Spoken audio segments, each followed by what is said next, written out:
Oh, hello, everyone. Welcome to another live stream. My name is Grey Eagle Sim Pilot. I'm a Real World A320 captain, bringing my love for aviation and flight simulation to all you wonderful people. How's everyone doing this afternoon? Hopefully, we're all doing quite well. Another midday stream here, and Flight Simulator 2024 is doing what Flight Simulator 2024 does best, which is randomly do this weird thing with the scenery. Where it is just spiking for literally no reason at all. So that is quite all right. Welcome to another Turn and Burn Tuesday.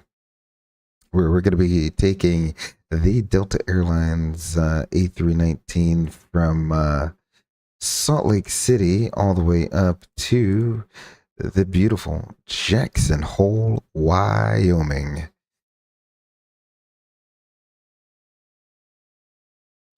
There we go. Let's see if I can get some of this stuff to go away. I do not know why. It's like one of a handful of qualities that's just absolutely terrible with Flight Simulator 2024. You can get it to go away for the most part. So there we go. Move the drone around a little bit, and that takes care of what seems to be some of the issues we have there. There we go. Let me get all the sounds tuned up there. Sorry if the intro music was a little louder than normal. I guess because of how the stream ended yesterday. I had the volume on the media player all the way up, which I guess I usually don't have. I don't know what volume I usually have it on, but I saw the music was peaking pretty high, so I turned the volume down. Hopefully, didn't blow any of your ears out there.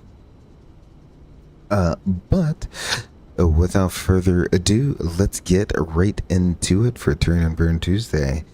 We'll hop straight onto the flight deck here. Let's go ahead and I'll import our flight plan from SimBrief. There we go. Excellent. Flight plan is imported there.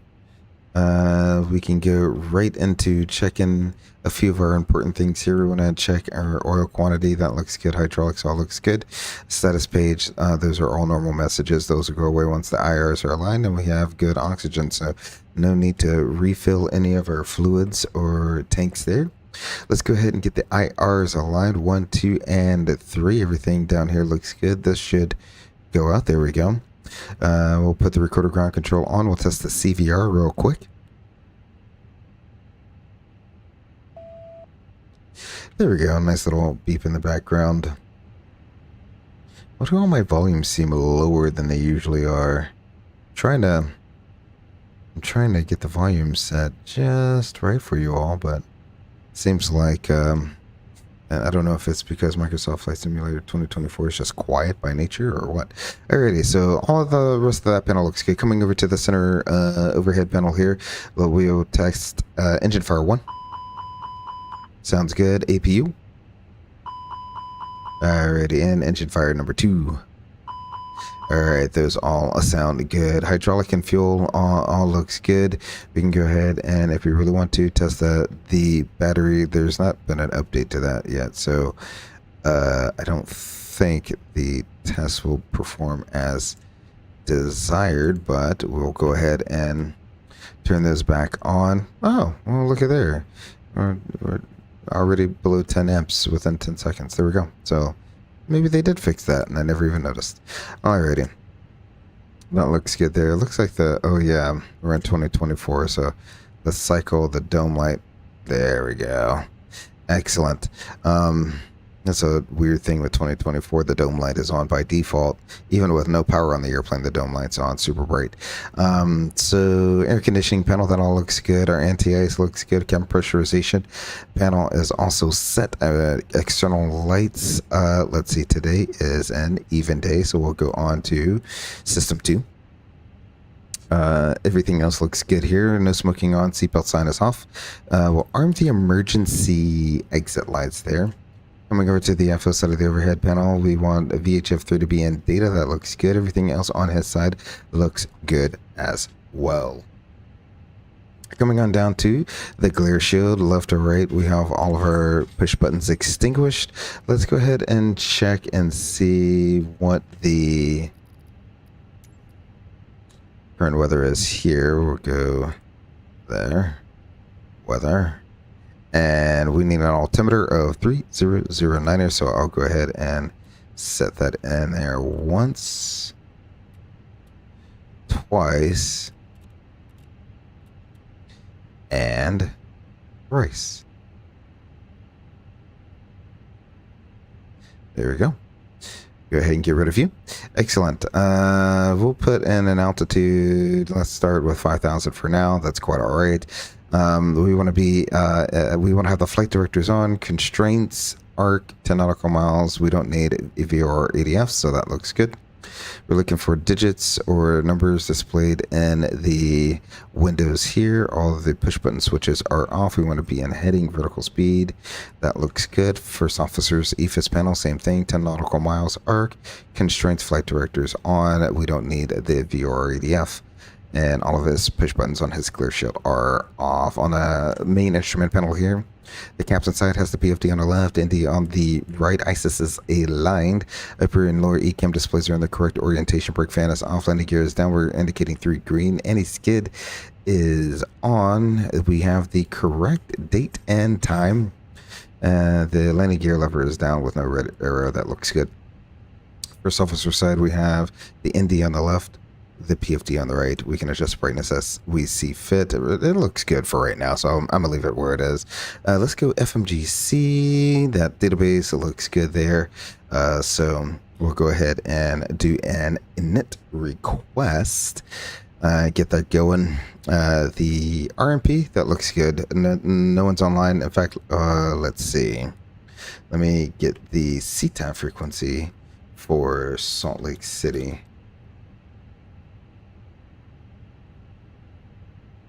It's going to be 1905. Alrighty, so we'll go ahead and toss that in there. 19 0 and 5. There we go. And we'll leave Unicom there in the second one. Aviation Geek, Ayo, be right back. I'm going to hit the lavatory. Excellent, Aviation Geek. Welcome, welcome, welcome. Glad you were able to join the live stream this afternoon.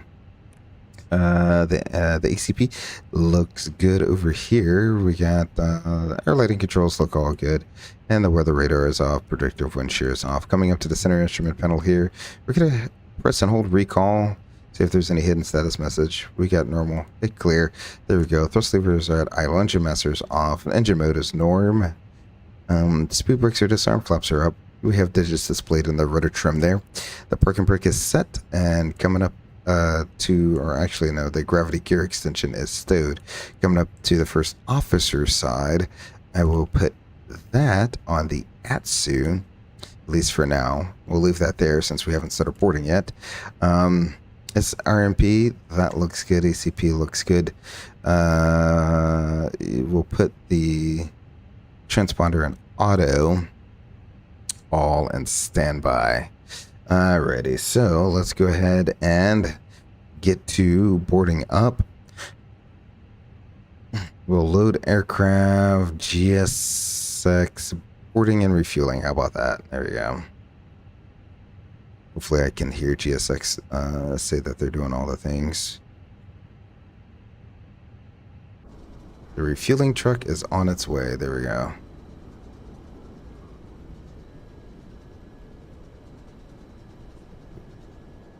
Well, I mean, you're in control of all that, GSX, so, you know, and that's wholly on you all. It's opening up the baggage bin there. Ooh, it looks like there's 1 or 2 people online. I didn't think anyone would be here. We got 1, 2, 3 other people here in Salt Lake City. Excellent. Wow. Okay, there we go. Alrighty. Let's see. Let's go back inside. The fuel truck is on its way. Let's go ahead and get our tablet. Move you over there. And we can begin loading the FMS real quick. Hold on, let me see. I'm a little curious. Where's everyone headed to? Someone just came. Someone's going to Seattle, San Diego, and Midway. Alrighty. So let's get to loading this up. We're going to be Delta Airlines, flight 3318, with a cost index. I need to say view. There we go. With a cost index of 44 and a cruising altitude of flight level 270 with an ISA deviation of +1, so it's going to be 36 instead of 37. There we go. Our ground temperature. I'm back. Welcome back, Aviation Geek. Hopefully had a smooth lavatory break there. Let's see.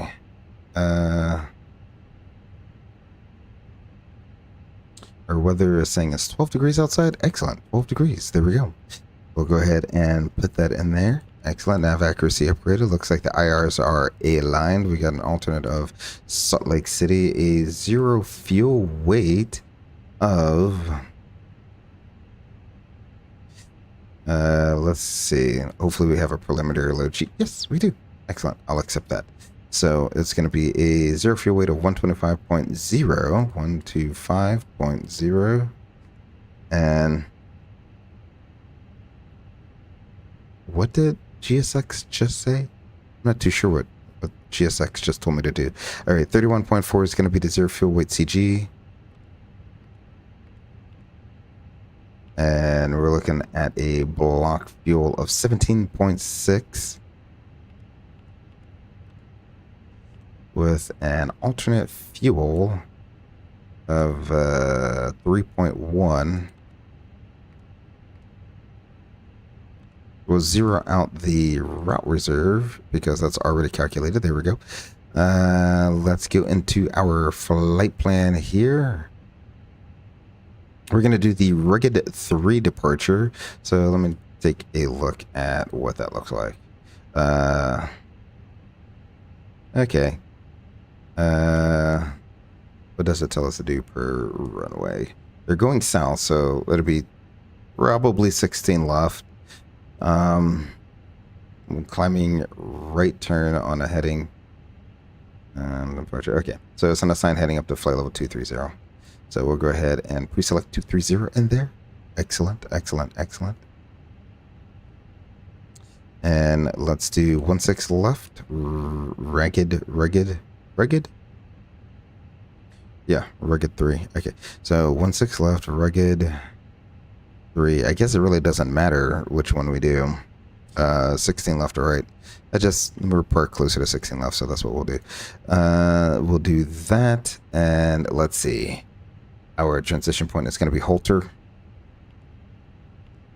We'll go ahead and insert that. Holter, direct to Elk, direct to Mosque, and then the airport. So we got that.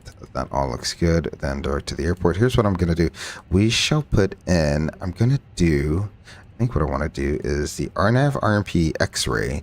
So to runway 19. So we will do the RNAV X-ray to runway 19 with, since we're coming from the south, the Kiki transition. So there's no star. Don't have to worry about that. Approach fee is Kiki. There we go. And we'll insert that. So we have Kiki, Keeler. I don't have to do one. We're about to review the route here in a second. Anyway, so I'll get that here in a second. Alrighty. So let's go ahead and get some performance numbers to send over to our FMS here. Departure performance. Let's see, 16 left, I said. We'll sync the preliminary load sheet at 2000, so that's going to be 144.2. Excellent, 144.2. Excellent. Everything else looks good. We can delete that since we don't take credit for headwinds. Excellent. And we'll calculate that. Send to McDo. Go on back down and all magically uplinked. We'll go next to 90 for our descent. Secondary. I will copy that. Performance. Nope. We go winds. We need to uplink our winds. That's what I need to do. We'll request our winds here. All looks good. Excellent. FMS pre-flight is complete. We can go back up to the overhead. IRs are aligned with the recorded ground control on. EFIS is set with the current altimeter. You know, the one test I haven't done yet is the cumulative brake check. So we'll press both brakes. I'll release the braking brake. I'll depress the left one. See the left drop. Back up again. Right one. Drops back up again. I'll set the parking brake. Very minimal fluid loss while we do that accumulator check. So that's good. All right. So the parking brake is set. We can go ahead and get the terrain on ND on. Let's see. ACPRMP are set data page. Let's go to position monitor. And what we're looking for is 40, 47.3. We got 40, 47.2, and 111, 58.7, 111, 58.8. So that looks good. Our ND looks mostly correct. Our PFD, we have V1 and V2, climb and nav are blue, flight directors 1 and 2, and we can do a quick oxygen check there. Excellent. That's all done. We can begin briefing our Ghost FO, or in this case, I can just brief Canadian Aviation. Are you ready for a briefing? Yep. Excellent. Yeah. Oh, there's a little, we must be done. Our little flight attendant just disappeared. There we go. I want to see someone fly the A380 into Jackson Hole. Do that. I wish the odds be ever in your favor, sir. Alrighty, so Ghost FO is ready for a briefing here. Threats, it's a short flight and high terrain, especially off to the east of the airport. Yeah, I would agree. For engine failure procedure, let's go ahead and, is there a VOR on the field here?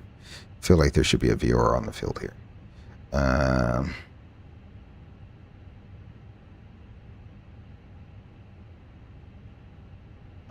I'm not too sure. Let's go. Oh, yeah, TCH. So we'll hard tune TCH. I'm not going to say that name because I will butcher it. Wasatch, I think it is. So let's do TCH. There we go. Well, that's the one that's 4 miles away. So we'll hard tune that. And we're already 3 miles. So let's say 5 miles from TCH. We'll make a right-hand turn and turn northbound to a heading of like 330 or something like that. That'll be your engine out procedure.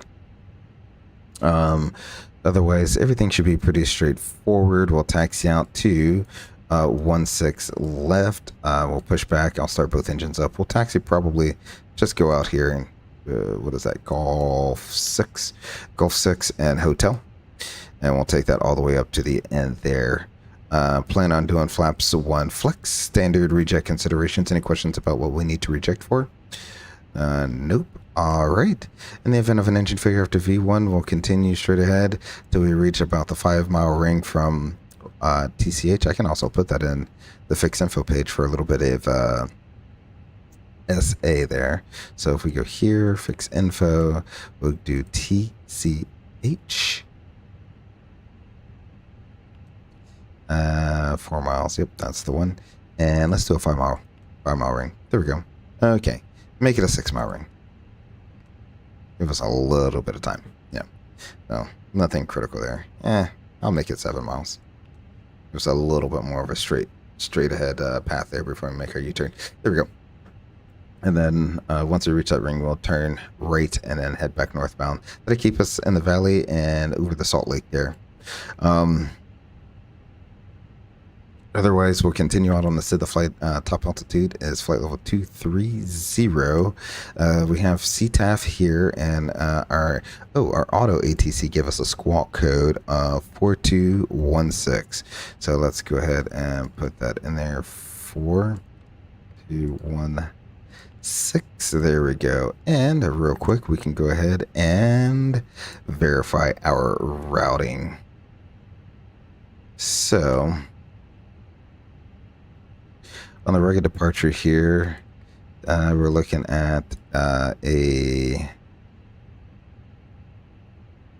we're proceed straight ahead to 4640, then straight ahead to get radar vectors to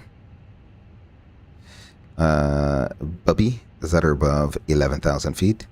Then we have Rigged that are above 12,000 feet. We'll proceed out to Cloud, then Soggy. Oop, there it is, Soggy. And then lastly, Holter. And then from there, we will proceed direct. Okay, if I have to hit you one more time.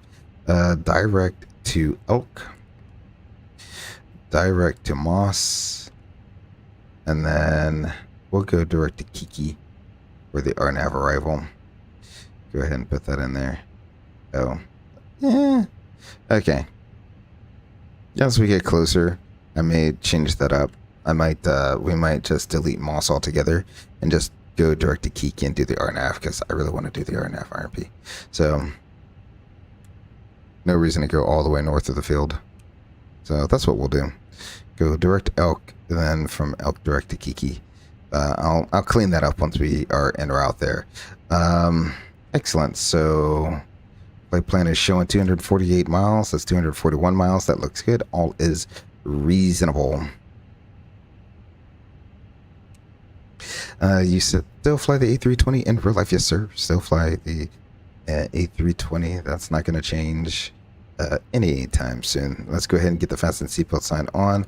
APU needs to start coming on. I forgot to turn that on earlier in my flow, so let's go ahead and do that.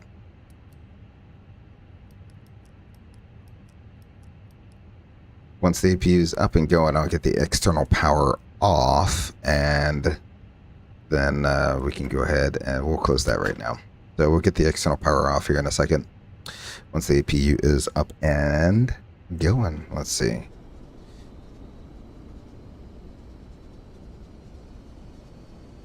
They're already down below. They're literally just waiting on us.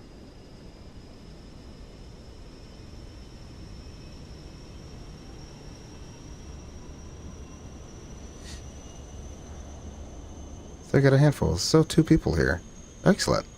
Not a lot of times you see Salt Lake City busy like this. Oh, there we go. Hoppin' Police Salt Lake City is today. And for the sake of time, we will just pretend that we've had the 3 minutes to turn on the bleed air for the APU. So that's what we'll do. Once it is available, it is. There we go. APU bleed air is on. External power is off. We can go ahead, go to our tablet here. iPad, whatever you want to call it. Ground services, GPU, and cones can disappear, and we can have GSX. Prepare for pushback and departure. We'll do a nose left pushback. There we go.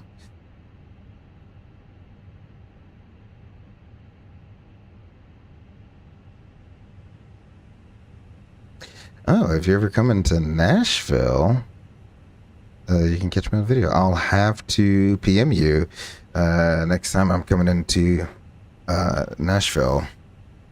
It's not often that I come there, though. But next time I do get in there, I'll try to PM you beforehand, so we can come in. There goes Southwest. All right, this guy is getting on my nerves. All right, releasing the parking brake. Jeez Louise. All right. So let's go ahead and oh, that's where your plane spot. Okay, sweet deal. Is that where I forgot that all the doors aren't armed. Oh, the beacon's not on. There you go.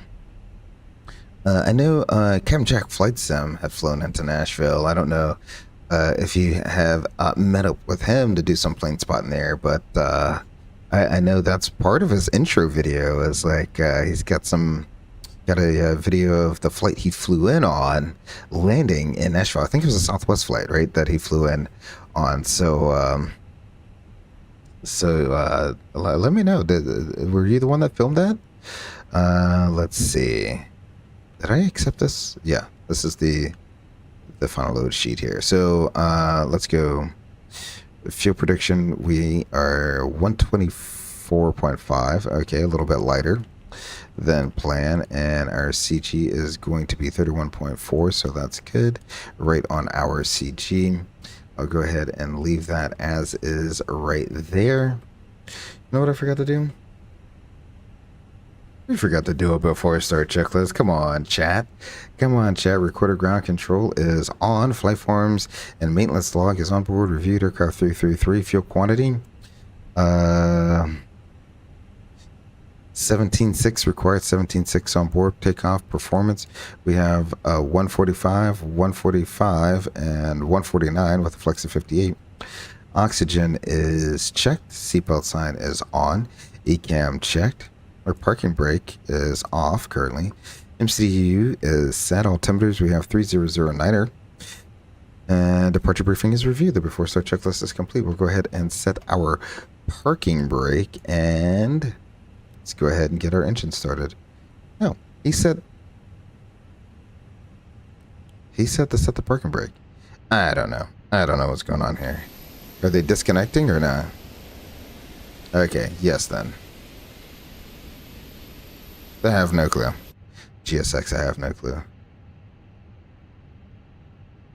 You said I met him and took the outside. Oh, very nice. Yeah, because I think obviously he took the video from inside the airplane, right? So that makes a lot of sense.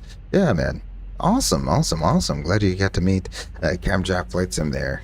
Amazing guy, an amazing guy. He seems to kind of little bit busy with some work right now, but that's quite all right. Don't we all get a little busy with work every now and again? Let's see. We have a good start on one. We'll start engine 2.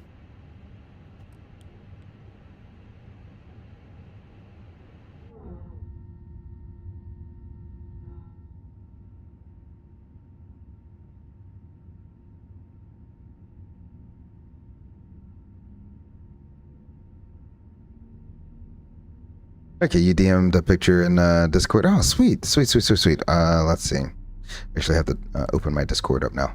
I usually do without opening the Discord. There's an update. Of course, there's going to be an update when I start Discord. Why wouldn't there be?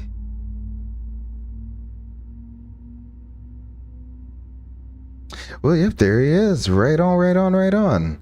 Right on. He's got the Bronco. Of course he's going to have his Bronco. Okay, so there's KJAC Flight Sim right there. An aviation geek. Of course, he's going to have his Broncos jacket on. Obviously. There we go. Oh, that's amazing. Awesome, awesome, awesome. I take it you work at the airport. I can't make out the name of the company there, but obviously I take it you work at the airport there, so either for one of the companies or maybe you work the FBO there, something like that. Excellent, excellent, excellent. Good to see that then. Where were we? Got 2 fantastic engine starts here, so let's go flaps 1.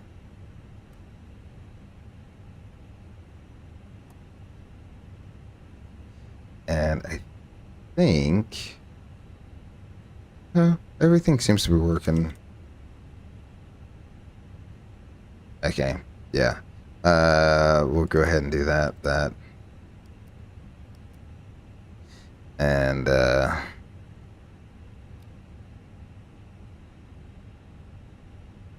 we'll recall the status messages here. I gotta go in real quick because my keyboard is not set to the one I customized. There we go.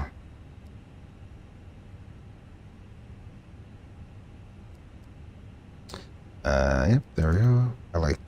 I have one just set to the general.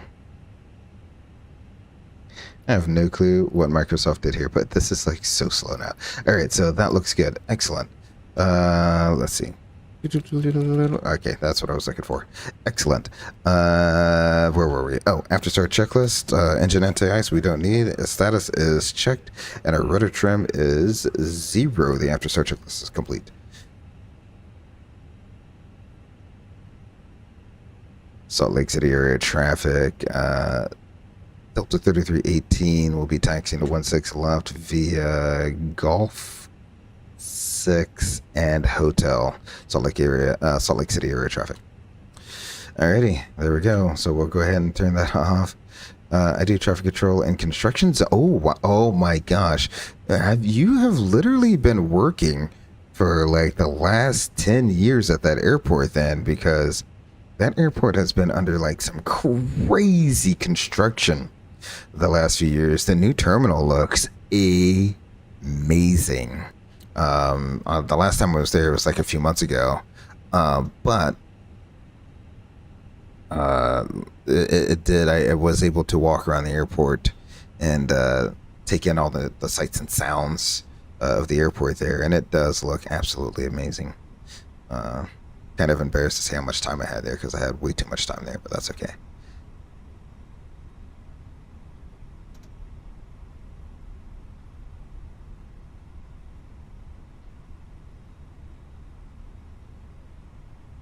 You're the person with the stop sign.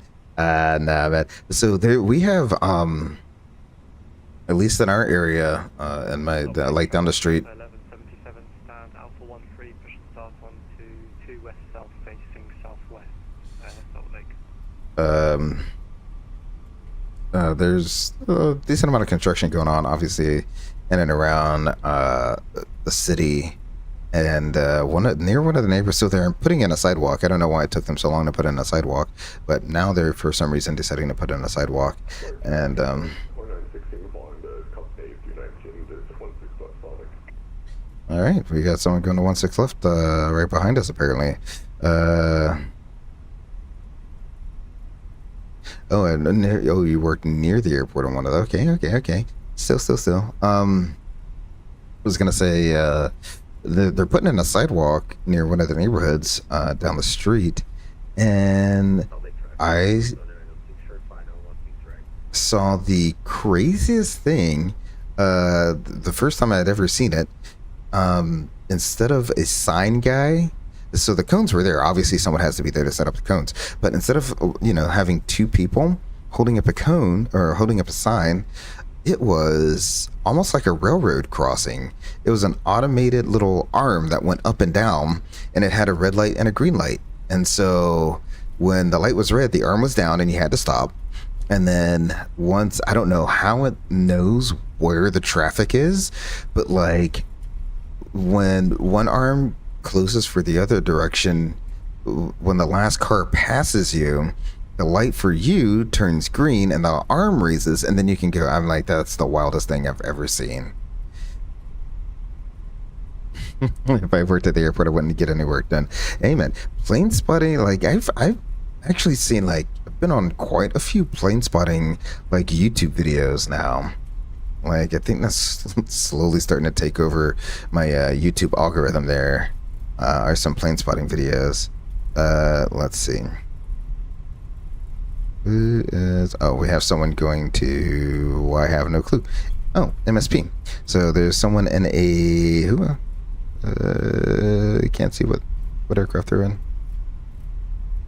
321 right behind us, going to 16 left. Excellent. But they're going to MSP. MSP, sweet deal. Alrighty. So let's go ahead and do a flight control check, shall we? Full up. Full down. Neutral. Full left. Full right. Neutral. Rudders. Wait. There we go. Full left. Full right. neutral. Go ahead and get rid of that and go auto brakes to max.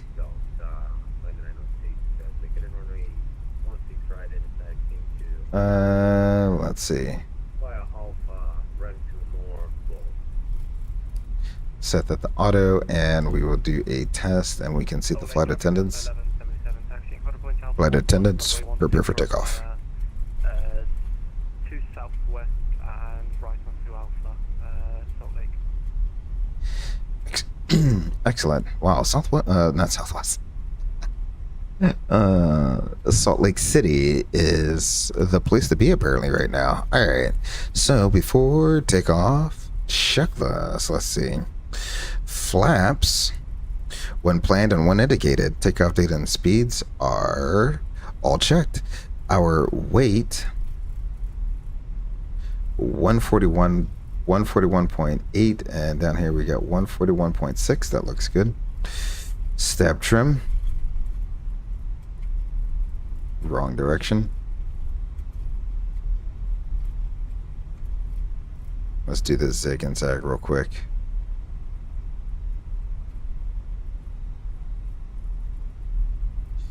Step trim, we got 31.3% and 31.20. Whoa.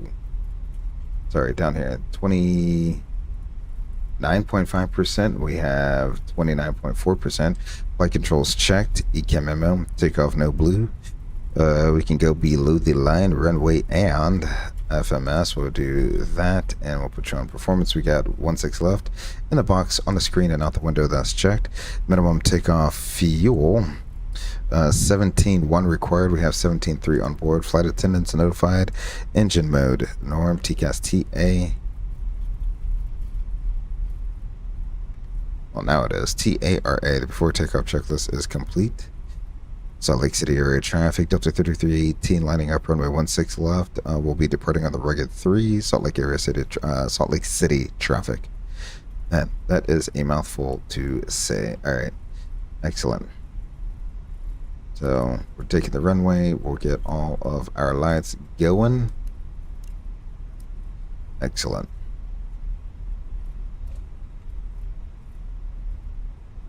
There's downtown Salt Lake City right in front of us. I'll turn the volume up here for you all to hear.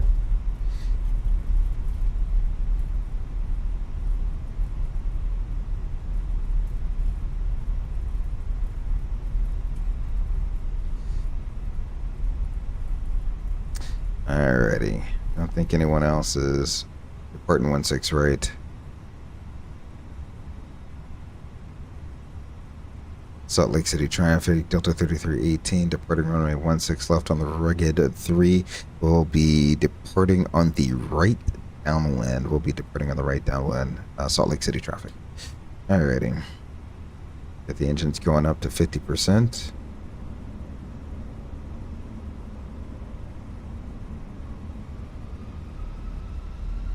There we go. Close enough. Flex. We're set.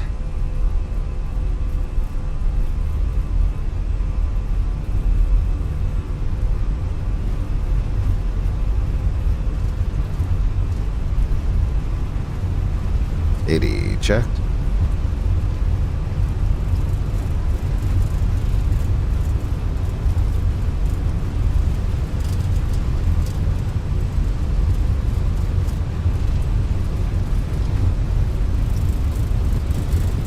B1, rotate.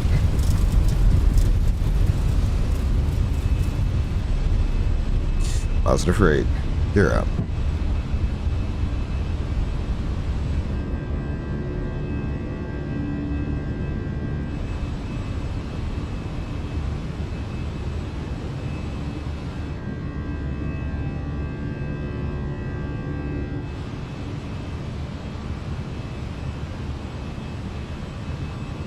Alrighty, let's pull our heading here. We'll go westbound first before we head northbound.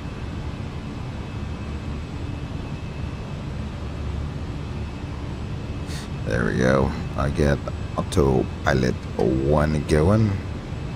Excellent. Climb. Climb set.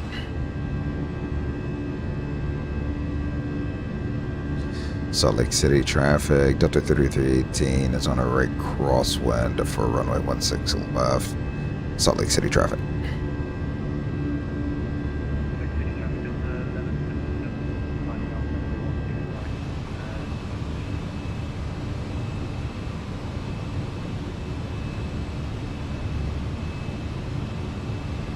There we go. Excellent. Right over the Salt Lake there.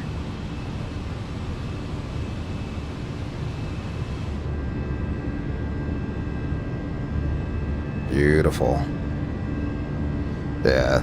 Kind of want to do more of a right downwind departure than a left downwind departure. Let's go ahead and turn it north again.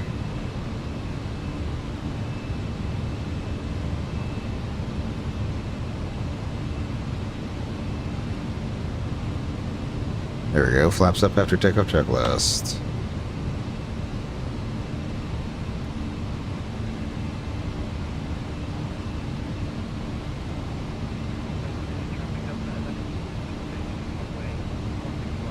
There we go. Landing gear is up, flaps are up, we are pressurizing, that all looks good. Salt Lake City traffic, Delta 3318, departing the pattern on the right downwind.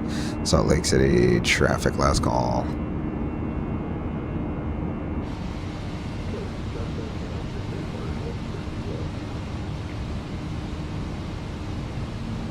Excellent. You say I'll bring the volume back down here to a more reasonable level. There we go. That should be a little bit more reasonable for you there. And let's zoom out a little bit. I want to make sure we're gonna clear. Yeah, we can go. Let's go direct to Bubby. Direct to Bubby. That looks good. And Bubby at or above 11, so we should be able to get that as we enter this little cloud layer here. He said we get the Aer Lingus A321 XLR. Do they have the XLR? I know they have the LR. I don't know if they have the XLR yet. As Airbus is slowly starting to crank those out in Iceland, the Air 737 MAX 8. I have seen Iceland use that MAX 8 all over. I've been to, obviously, the craziest part I've seen a MAX 8 going all the way to Iceland was Denver, Colorado. That's very interesting. And why is Fly Live freaking out about the time here?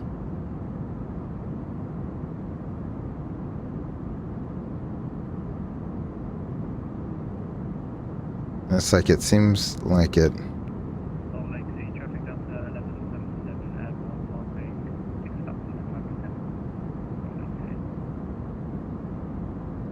I don't know why the Fly Live overlay is freaking out about the time.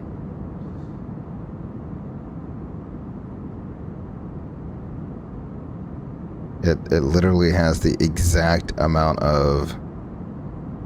All right, I'll restart it again. That's what we'll do. We'll just restart it. We'll do this. And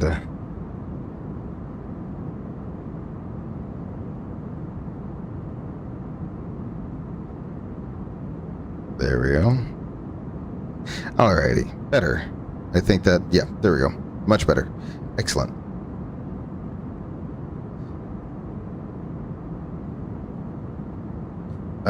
Nashville has been getting some crazy flights too. Like, that's not even the only, that's not the button I wanted to push. I wanted to come up here because we are above 10,000 feet.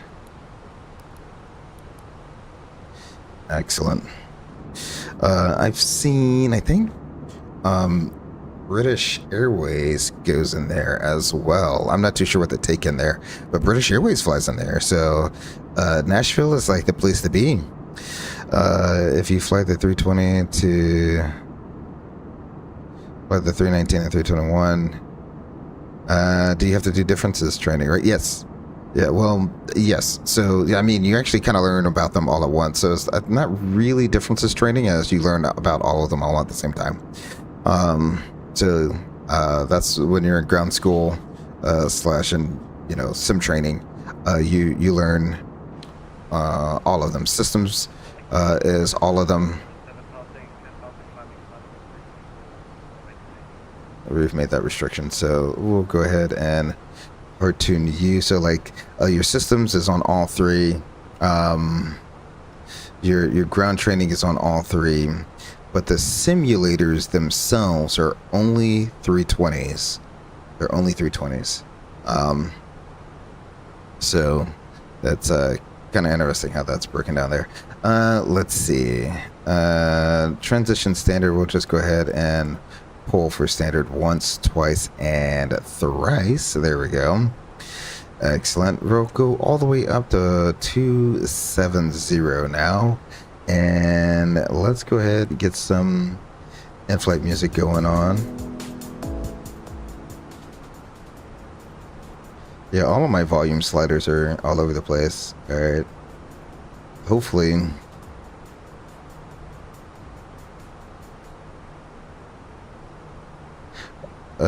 hopefully that's not too soft.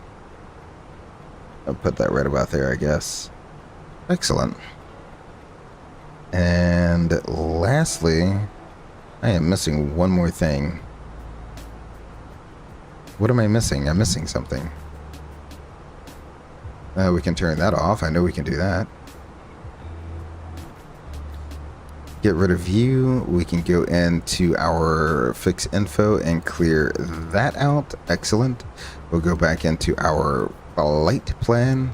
We'll zoom you out just a little bit, and what I'll do I'll do it once we level off. I'll clear out from Elk. We'll go direct to Kiki. There. Let's see. You say I got the 777-200 ER from British Airways during the spring and summer, and then the 787 in the other months. I mean, that still just goes to show how much Nashville is growing, that they bring in a 777 in the summertime and a 78. I mean, either way, that's amazing. You have direct flights straight to London Heathrow. So Nashville is a growing city, and you know, I'm gonna have to say it. It's the well, I always joke that it's the bachelorette capital of the South here, because you go there and it's nonstop bachelorette parties, and people riding around on their little bicycles.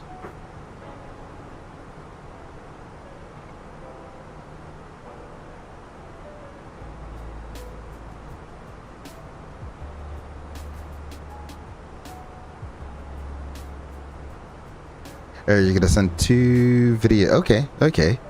We'll do. We'll look for those, I guess, in the Discord here.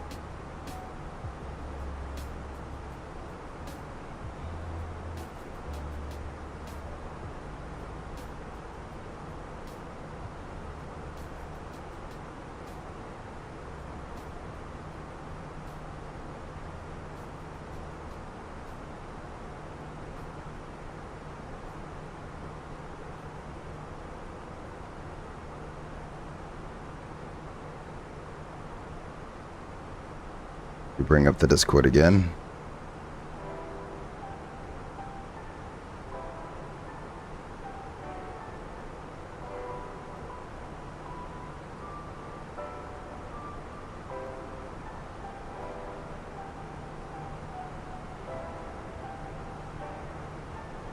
Oh, absolutely beautiful. Is this a takeoff? This looks like a takeoff here. Yeah. That is wherever you go, that is a great vantage point of almost the entire airport there.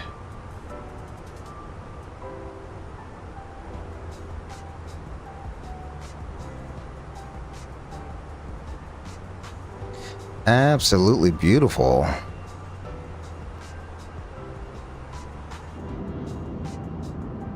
give us a little bit of a view.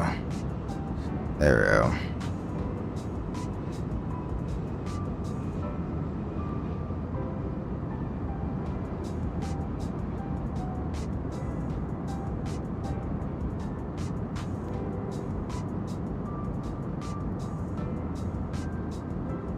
That's a great sunset. Is that a sunset? I assume that's a sunset there. Beautiful sunset.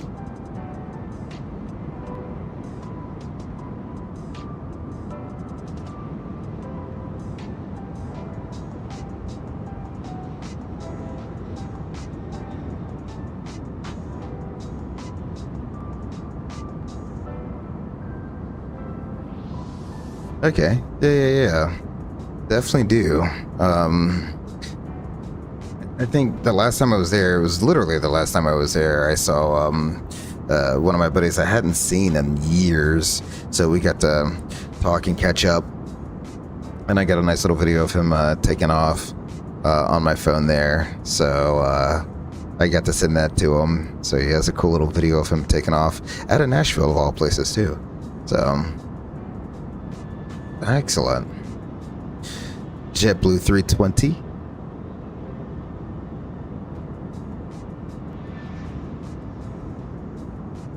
I realize I haven't. Here, let me go ahead and do that. There we go. Subscribe to your page. I realize I'm not subscribed to you, so there we go.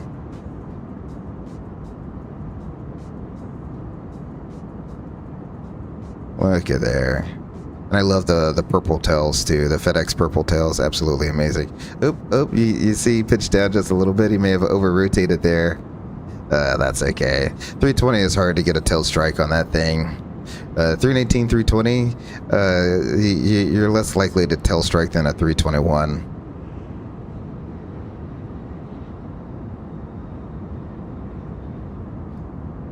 And the spot you're at, you can see the terminal building too. That's the awesome part.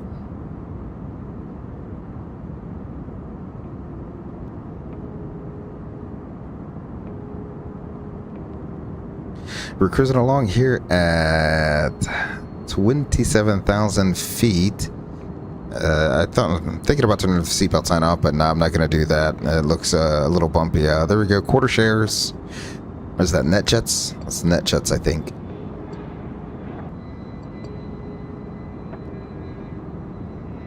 Wow, 2 quarter shares back to back. Someone important was flying out.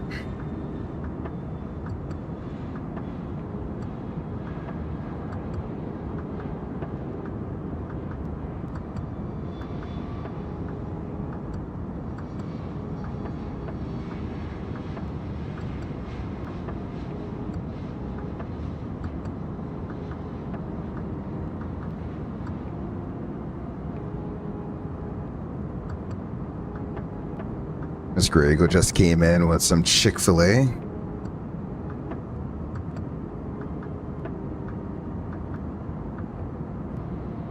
So I do apologize if you hear me munching in the background. Ooh, look at that little fog in the engine inlet there. That's really what we need Flight Sim to do. I know. I think they have like an After Effects thing that'll do that for you. Is that a 900? 737-900 has got the door plug.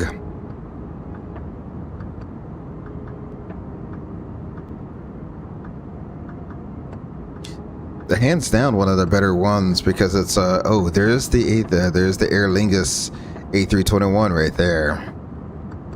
Where do they go to?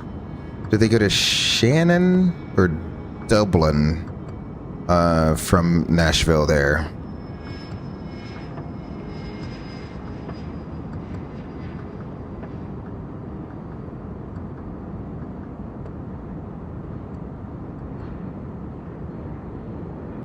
Man, it is absolutely busy there. Spirit 320 Neo.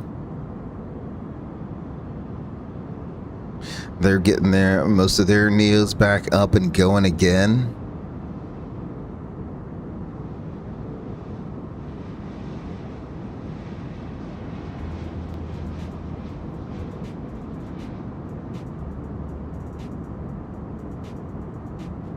So they go to Dublin. Okay.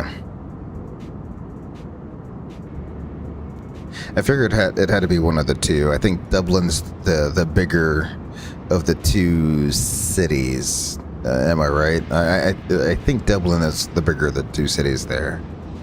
Let's see. How we doing on our flight here? I'll pause you real quick. Alright, yeah. So what we'll do is we'll go ahead and take that. It says enter destination data. So let's go ahead and get our tablet out again. Turn you over there. Flight. I want a weather. Let's see. Light rain? Really? 10 miles light rain. Okay. That is what it is. Okay. So what we'll do is we will go, I'll delete Moss and we'll go direct to Kiki. So we'll go K-E-E-K-Y. K-E-E-K-Y. There we go. So we'll put that there. We'll insert. Excellent. That should give us an updated descent point.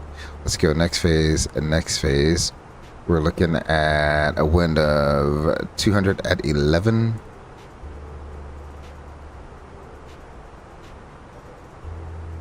Temperature of 4. Still nice and chilly out there. And a QNH of 3007. Alright, and we'll go ahead and set that once, twice, and twice. There we go. Let's see. We have the RNAV X-ray. We can go ahead and review all of the points on the arrival here.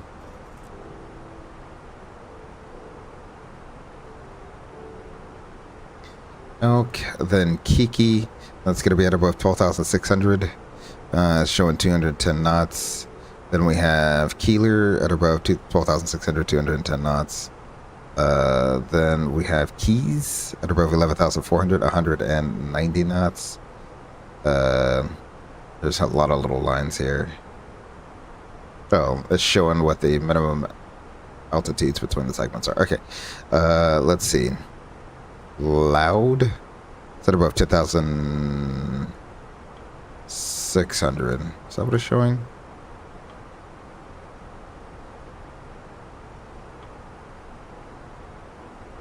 Yeah, that looks right. And then Lamb is at or above 10,400. Then Lexi will be at or above 10,000. It's kind of hard to see, but it's mashed up in there somewhere. And then we have Lisbon. It's going to be at above 9,600. That looks good. And then we have Rinky. That is going to be at above 8,800. Remo, at or above 8,000. And then we got about 5 miles, 3-degree glide slope to the runway. Or a mess approach point there. And from there we will proceed to Hipple, which is straight ahead on the must approach path there. And then from Hipple, we'll proceed on all the way out to Hickney, and we'll hold up to 14,000 feet.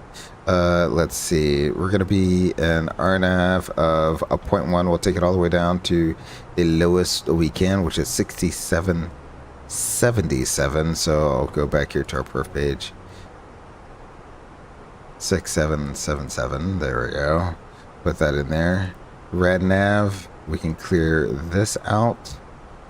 And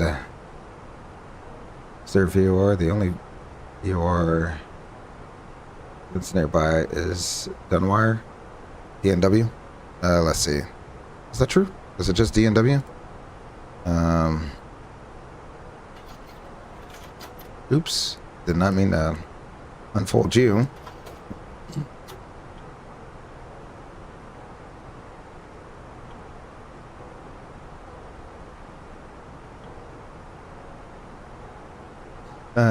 You say, heard something yesterday about a 777-300 coming to Nashville. Wow. JAC. Okay, so JAC is the one right there on the airport.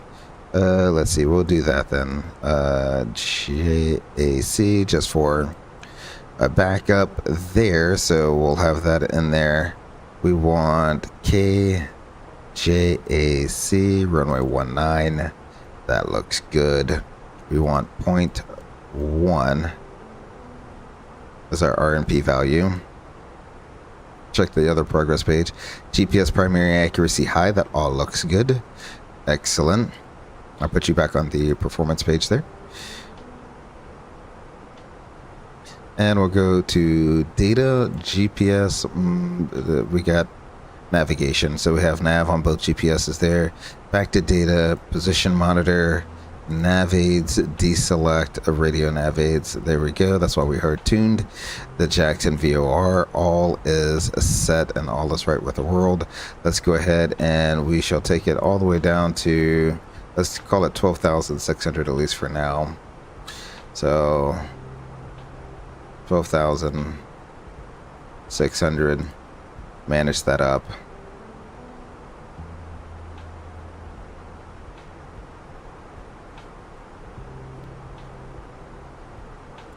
Alrighty, so with that in mind, what we'll do is, let me go ahead and dock this window. We'll get back to that on the way back to Salt Lake City there. All right, so we shall hide this and we'll brief our Ghost FO here. Are you ready for a briefing?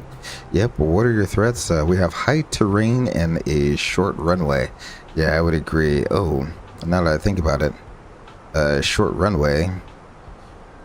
Let's go ahead and do a landing performance assessment. So everything looks good there. Maybe if there's light rain, we'll do 5. We'll apply a METAR here. Our landing weight, I like to take the worst case scenario, so at 138 essentially. Need to burn 600 more pounds of fuel. Go ahead and get this started to burn a little bit more fuel so that we're below our landing weight. It is what it is. We can always slow down and burn some more. So yeah, about 800 more pounds. Should be able to burn that here in a little bit. We are at 14.1, gonna land at 37. Okay, maybe we won't. Maybe we won't. So maybe that in order to get that burn up, we will probably drop the gear early. Just slow down and drop the gear early. How about that? So do 137.7, 137.7. Enter. Max reverse, medium auto brake, and full. Wow. Do we have the performance land here? 6,300 feet. Ooh.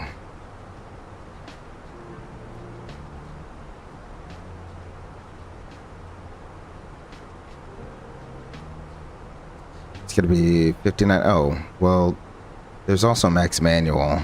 That shortens us up to 5771. Alrighty. Let's see, with our performance calculators, when we're flying into shorter runways, such as like LaGuardia or something like that, we actually have special landing assessments that we can turn on to get better landing data than would normally be achieved. So we'll say we can do it. We'll just turn on the APU. We'll drop the gear a little early, get that burn going as soon as we can there, so that we're below our landing weight, or right just around our landing weight when it comes time. Yeah, we're gonna do the RNAV X-ray runway 19er. Our that's gonna be chart 12-23, data 23, June 23. Final approach course is 190. Primo inbound, 8,000 feet. RMP 0.1, that's going to be 6777 for our minimums. Touchdown zone 6451. The MSA is 14,900 feet around the runway there. That's for the mountains off to the west. Full flaps, medium auto brakes. Toga, if we need to go mist. Climb to 14,000 on a 190 to Hipple, and then we'll track the 193 to Kickney and hold. We'll continue our climb to 14,000 on the hold. We have the authorization The temperature is within range. And final approach course offset 3 degrees, cold temperature altitude correction, and pilot control light. I don't have to worry about any of those. We got a PAPI on the right. MALS lighting. When we do land, plan a left-hand turn off at the end. We'll taxi on stand 7 there. Any questions? Nope. Excellent. So we'll go ahead and get that back on. Let's go transition 3007, said once, twice, and thrice. We can go ahead and prepare the flight attendants for landing. Flight attendants, prepare for landing. Excellent. And we'll run through our descent checklist real quick. Altimeters. Our 3007 auto brake is medium. Perfect approach page is set. Our arrival briefing is reviewed. There's no star, but we'll be doing the, I need to turn these on. We'll be doing the RNF X-ray runway 19er. Status is checked. The descent checklist is complete. Alrighty, we will go ahead and put a pause to our in-flight entertainment there. Excellent. And so I'm not so rushed on time. We'll go ahead and begin recording our arrival. We'll see. I'll log it as our first landing here.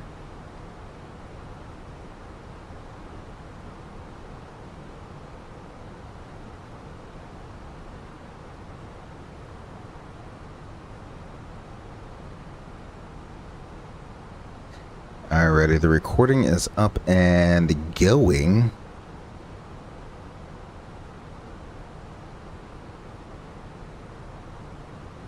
Was at 210 knots.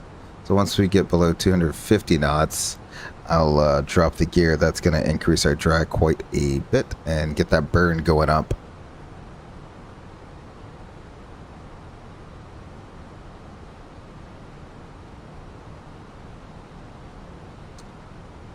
Rumor was the 787-10 was coming to Nashville, but it never did happen. So until the 777-300 on radar, I won't believe it. Yeah, that's, I mean, so goes it with most of aviation stuff, right? Like, don't believe it until you see it. Be my luck, I would do the landing briefing, and the first officer would be like, when do we put the flaps down? 100%. You know that happens. 100%. Let's see. Let's go ahead, and what I'll probably just do is, well, let's go ahead and get that going. And then I'm going to arm the approach. We got final app. I'm going to just go ahead and set the missed approach altitude of 14,000.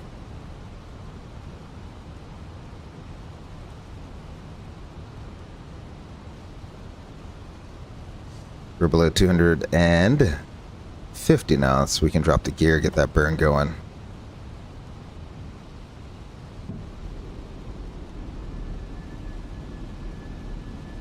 It's also going to add that drag in for us as well.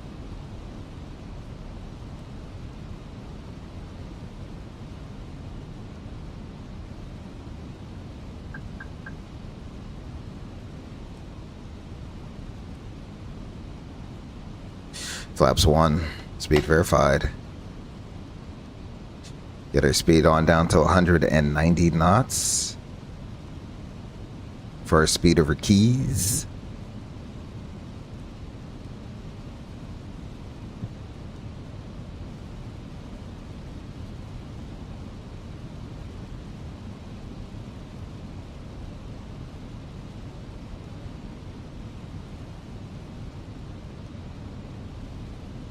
And that's a max speed. I might slow it all the way up to 180 knots just to get some speed for our flaps here. There we go.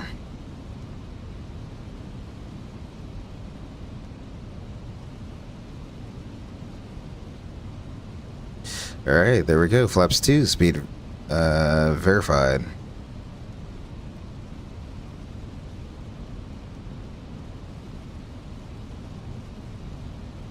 What a blah day here. Yeah.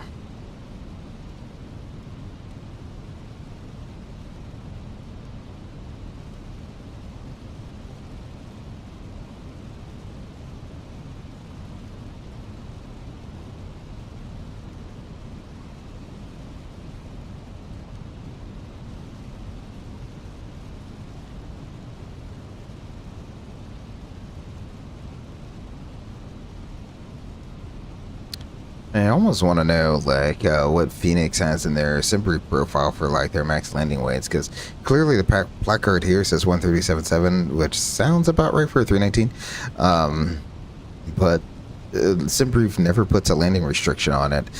Storms have set in at my house in Cookeville, Tennessee. Hour away from Nashville. Wow. Wow. An hour away from Nashville.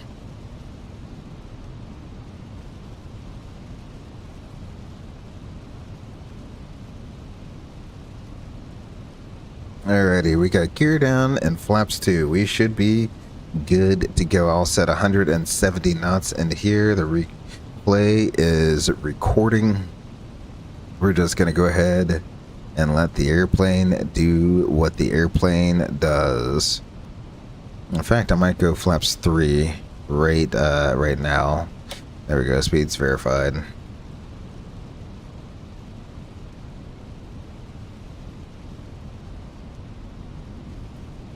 There we go.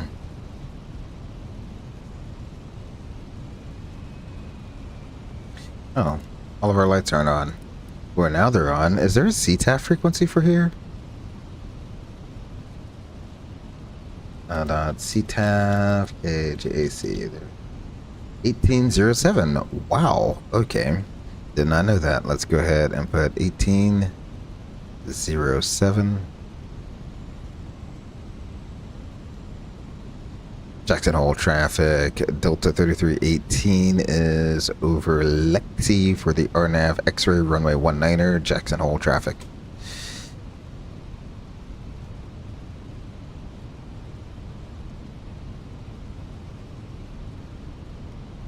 Radio nav is deselected. That makes a lot of sense. Alrighty. Terrain ahead.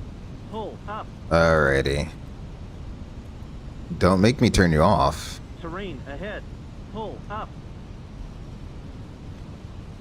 Boop.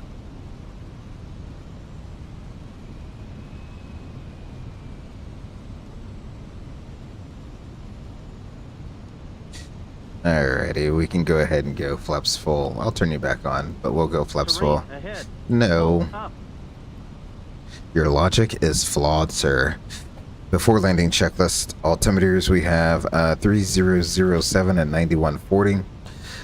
Engine mode, norm, landing gear down and 3 green. ECAM memo is a landing no blue before landing checklist. Well, we're holding on the ECAM memo.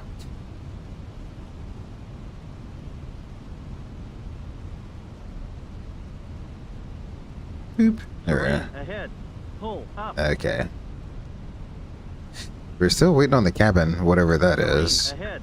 Pull up. Are we getting the triple click? It doesn't make any sense to me. Terrain ahead. Pull up.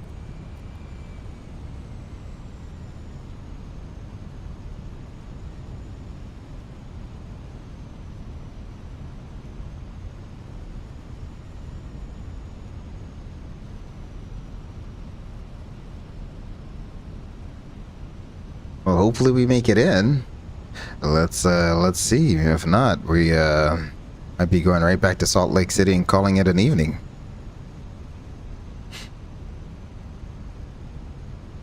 There we go. Starting to break out a little bit there. Look at that.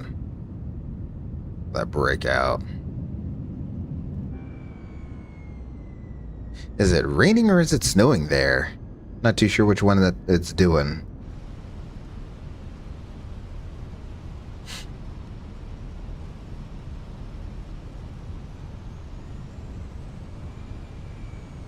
This is one of those difficult airports to kind of fly. Oh yeah, it is offset by 3 degrees, isn't it? It's kind of difficult to judge because of the sloping terrain and the sloping runway. So it's not the easiest place to get into. All right, runway's in sight. Autopilot's coming off. I'm coming correcting back to the center line here.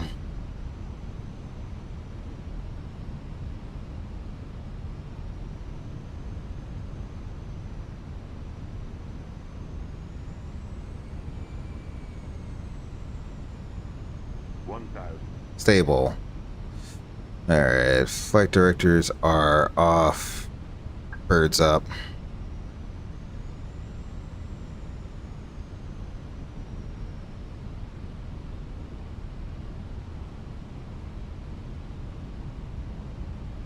And the ECAM memo landing no blue. Excellent. The cabin's ready. Wow, it only took them forever.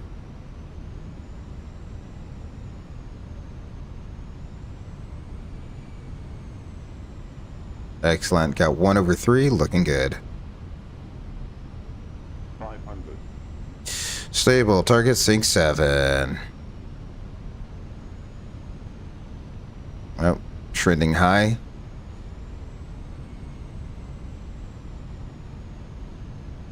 Above.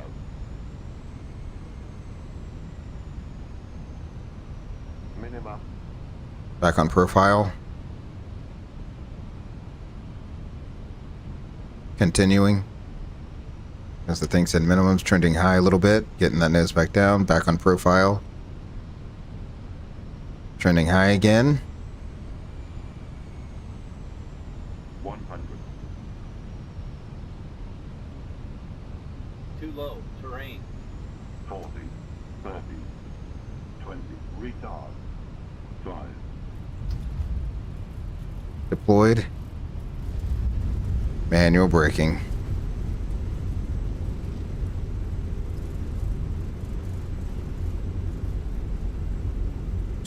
$80.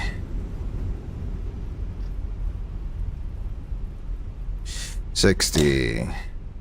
Excellent. Ladies and gentlemen, welcome to Jackson Hole, Wyoming. Nice short runway. Put her down right just about the 1,000 footers there. So we'll turn off here. I have gate 7 set up. That's where my GSX is. So we'll go ahead and get GSX loaded on in here. Gate 7. No. Delta. There we go. All of that is set up. We'll go ahead and get the flaps coming up.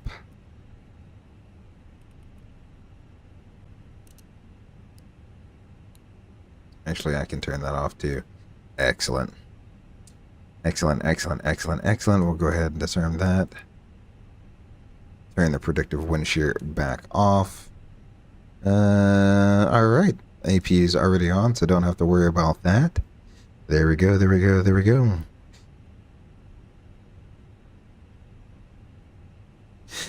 Everyone thinks that since I plane spot in Nashville, I live there. I mean, you're an hour away. I mean, you do.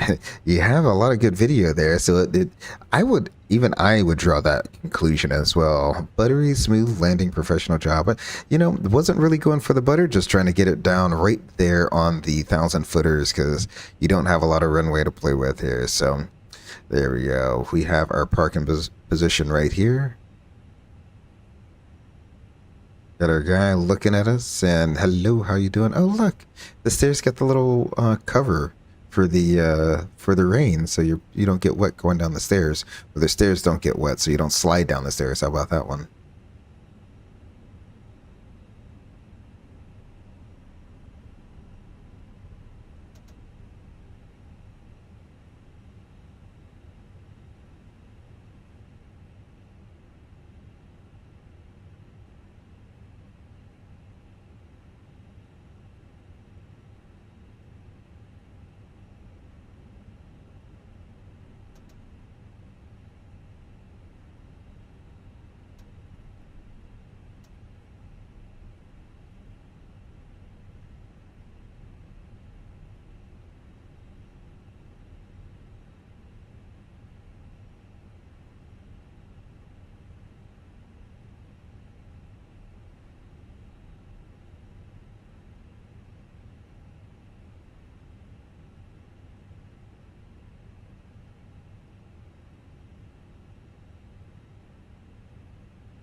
All right. There we go. I think he just got tired of holding his hands up there. Alrighty, so we'll go ahead and set our parking brake there. Fast the seatbelt sign can. So engine 1 and 2 are both coming off. We'll go up top. We can turn our fuel pumps off. Get the beacon light off. Excellent. Forgot to put that in the off position. We can go ahead and do our deboarding. And let's see. Let's go ahead and do a shutdown checklist. Just got to check our fluid levels here. Oil looks good. Hydraulics look good. Status is checked. Excellent. And our oxygen hasn't bled. Park and brake is on and it is checked. Engine masters are off. Engine mode is norm. Speed brakes disarm. Radar is off. Wind shear is off. Our fuel pumps are all off. And our slides, 4 disarmed. APU is on. Shutdown checklist is complete. We will go ahead and get that APU bleed going and we can open our door. Watch our passengers get off the airplane here while we watch them. As we watch them getting off the airplane and walk into the terminal, I will get everything set up for the return flight here. Go ahead and we can stop that recording. What a great landing. That's exactly what you kind of want coming into a place like this. You want it to be firm, not a lot of flute. And that's pretty much how you do it. Okay, so that recording is saved.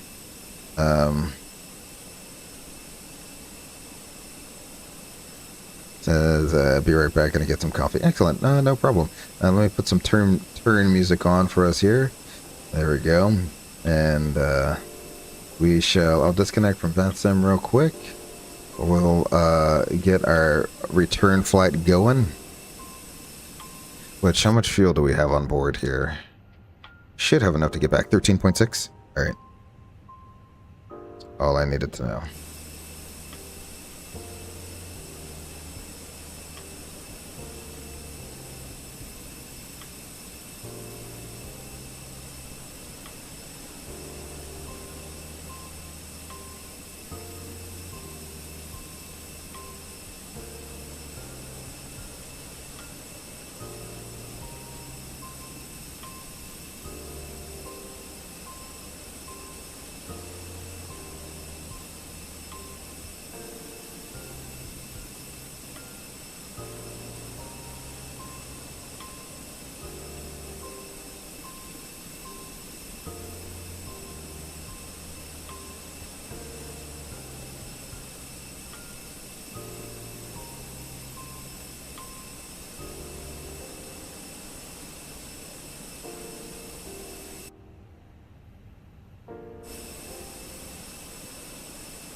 All right, looks like they're all done deplaning there. Let's go ahead, mass and balance, load aircraft GSX.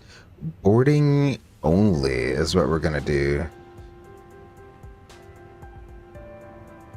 And no, because I already have the fuel I need. Sim brief, okay. Don't have to.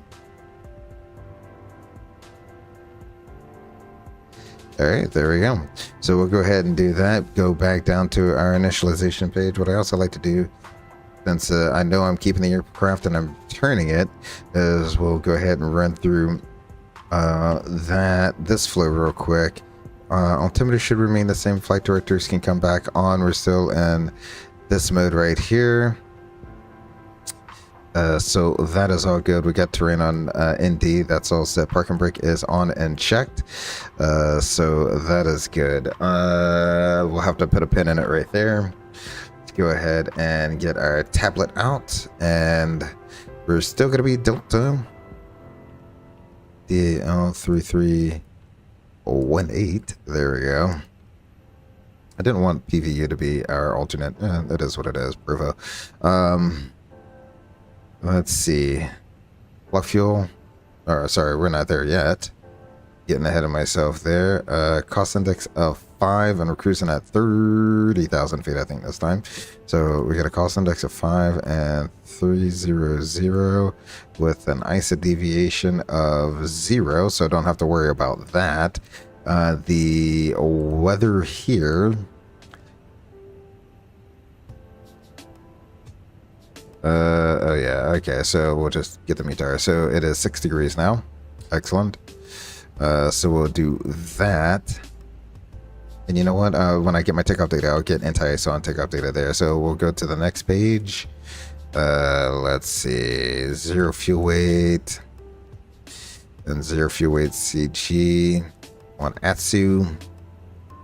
AOC menu. Received messages. Probably have a few. Nope, just one. Okay. So yeah, Jacksonville to Salt Lake. Okay, cool. That looks good. So we're gonna have a 0 fuel weight of 112.5 with a 0 fuel weight CG of 27.5. Block fuel 13, and we have 13.2 on board, so that's good. Good. We're fueled through. That's excellent. We'll clear out the route reserve, and our alternate time Provo is 1.1. So there we go. It's like literally right down the road. Excellent. So we will depart off of runway 19. It's going to be the Alpine 4, and that'll be that. It's back out to Kickney. Then Kickney, Lima Hotel Oscar for the Carter 1, runway 16. I'm going to go ahead and pull up the Carter arrival here into Salt Lake Star. Carter. I'll hide that. Oh, wow. All right. So we're pretty much picking it up here. Arrival. We'll do 16 left. Go 16 left and right. So that's going to take us down to Weber. So we want Carter. LHO transition. If that's even an option. Yes, all these transitions are all the way out there. So what we'll do is... let me check the approach and see if there's anything. We got Iron Toomey Lagoon. And oh, Weber. There's a transition from Weber. Let's see if I can insert that. Weber. So when all said and done, our SID here is pretty much going to be out to Kickney. Then from there we can just keep going. So we have Jackson runway 19 on the Alpine 4. We'll proceed on a heading of 200 to intercept 192 to Kickney. From Kickney's at above 15,000. From there, we'll go direct to Lima Hotel Oscar And let's clear up this discount here. And then Carter. I should put the... No, there's no restriction over Carter. Then Weber is at or above 12,000. Then you have Iron. Iron is going to be at or above 11,000. And we have Toomey above 9,000. Lagoon at above 7,500. Yep, is at above 6,000. And then we have the runway there. It's about 5 miles or so to the runway. Go ahead and insert that so we can get the mileage. Yep, 5 miles, 30-degree glide slope. And from there, we'll proceed on the MES 4,800 feet to Foxtrot uniform. And then the 10,000 inbound on Foxtrot uniform VOR 341 and hold. So that's Fairfield. Okay, so we'll proceed down to Fairfield and hold. Excellent. So that is done. Let's go ahead and grab our wins. I don't hear all of that stuff going in the background. There's no way we're boarded. I guess we are boarded. We're just waiting on bags. Yeah, we're just waiting on bags, which are... That won't take too long. Excellent. Alright, so there we go. Next phase. Oh, well, we don't need next phase. What I need is performance data. So let's go here. Oh, we only had 97 people coming out. Excellent. So performance data, which is good because this can be kind of a hard airport to get into and out of. Departure performance 19. Let's call it. Why not? It was raining on the way in. There we go. We'll sync the prelim 127.1. 127.1. Excellent. We'll take 0 credit for headwind. If we really need it, then we'll calculate the aircraft too heavy for conditions. Selected runway. What if I do dry? Oh, it spits it out if we do dry.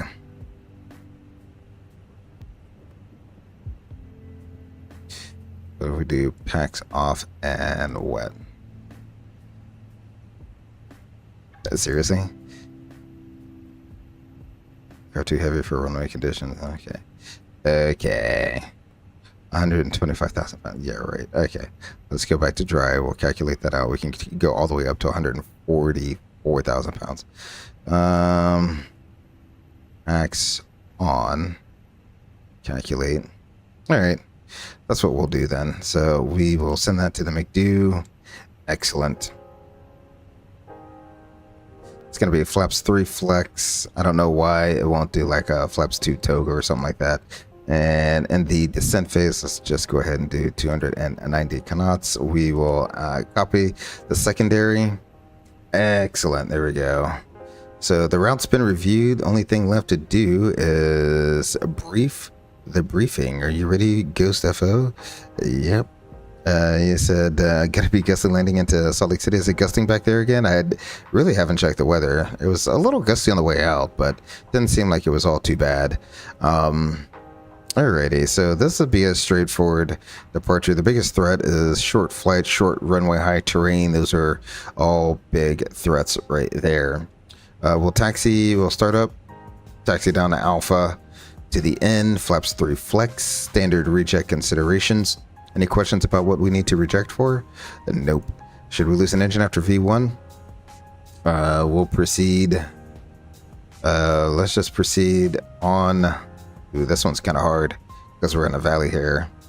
I'm sure there's some sort of special procedure, but it's probably way too complex for me to try to figure out. So we'll proceed down the valley and then hook a U-turn back to the VOR and we'll hold over the airport here. How about that? Otherwise, we'll proceed out on the SID. There's no top altitude. Nope. So we'll take her straight on up to 30. If that's even allowed. I should have double checked to see if that altitude was going to be too high. Should have come down at 26 or 24. But that's all right. Let's see. So we got our top altitude in there. We may have Salt Lake Center online. I'm not too sure. I'm going to just go ahead and tune them up right now. Anyway, 125.575 is that frequency. And we have the auto ATC squawk 5315. 5315. That all looks good there. Excellent. We can go up top. Get our beacon on. Fast seatbelt sign can come on. All of our fuel pumps. Prepare for pushback and departure. Western 707 radar contact 160 miles. Continue pushback. Let's do. Confirm you're at This. flight level 360. Continue pushback. Do you want to request no? Because it's not actively. We'll do. Oh my gosh.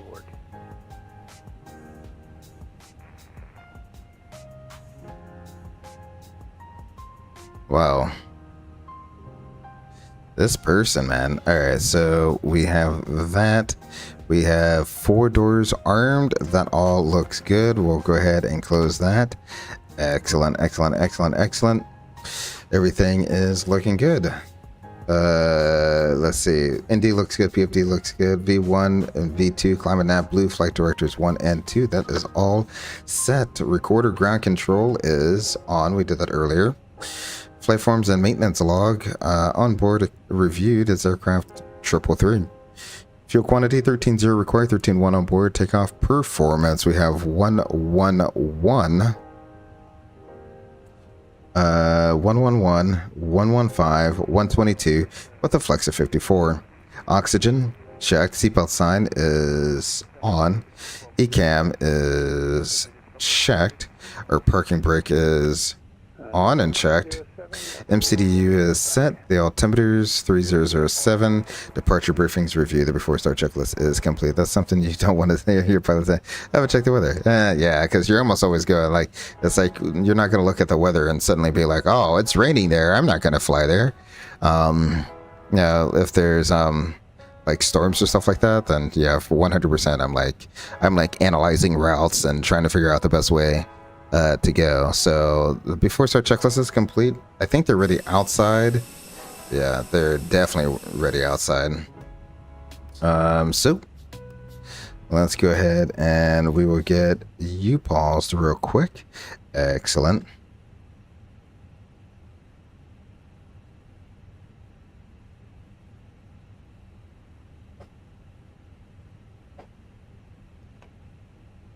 Alrighty.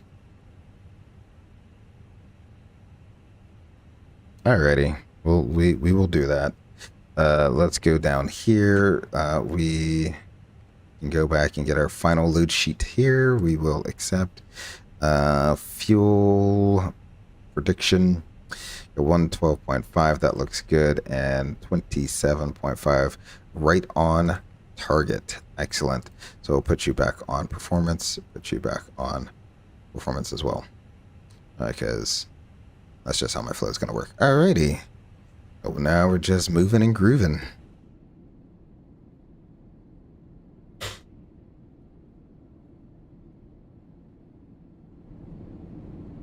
Once we set the parking brakes, then we'll get the engines going here.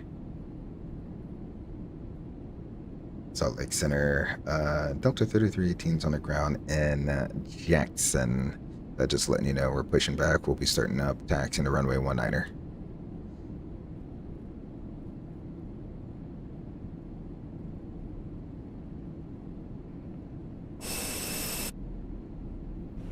I don't think he cares. Delta 5318 Salt Lake Center, thank you. Push on through golf is approved if you need to. Make sure it's blocked. Let's see, I don't have a flight plan for you. I have an auto ATC here. I got a squawk code 5315 for Delta 3318. Oh, sorry, you're at Jackson Hole. Never mind.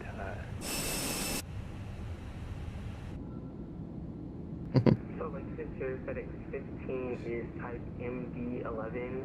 We are about 227 nautical miles west of the Boyson Reese VOR with you, flight level 350.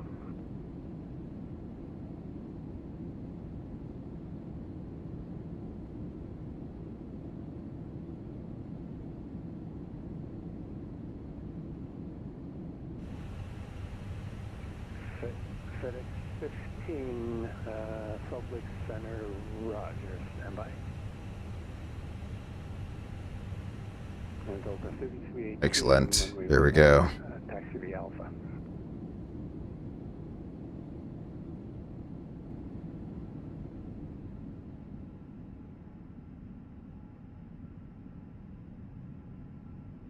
You say flight dispatchers have a job trying to get y'all around storms 15. and the best routes. Yeah, 100%. 100%. They're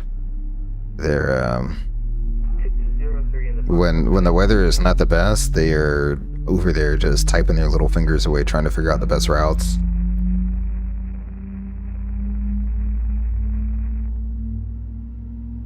United 1496 Salt Lake Center, hello. Pushes at your own discretion. Call for taxi. Thank you for Victor. Yeah.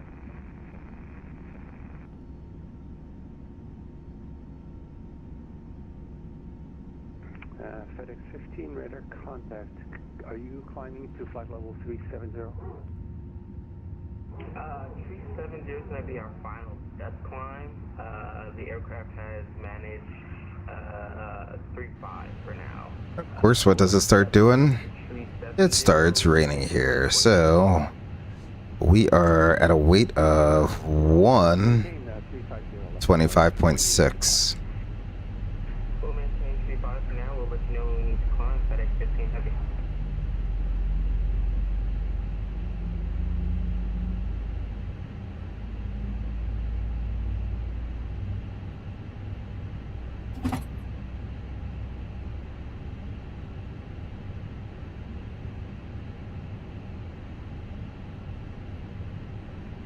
Delta 820. Are you set for the ILS 16 right approach? Alrighty. 16 left at the moment. So we'll do 16 left works. we'll do a 5-knot headwind. Cross Echo at 1000 is cleared out. Do it too heavy. Really? 220 at 10.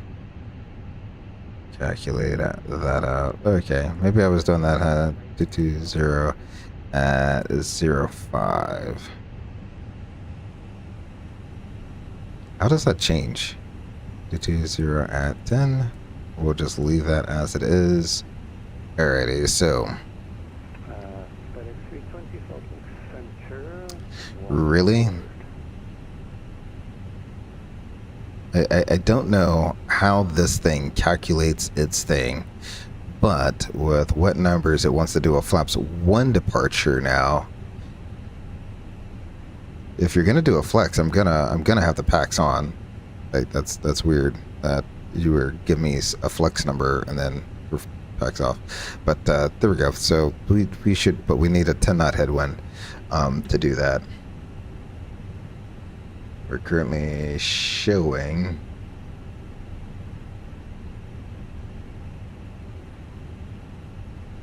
oh yeah, it's at least 10 if not greater. Okay, so there we go.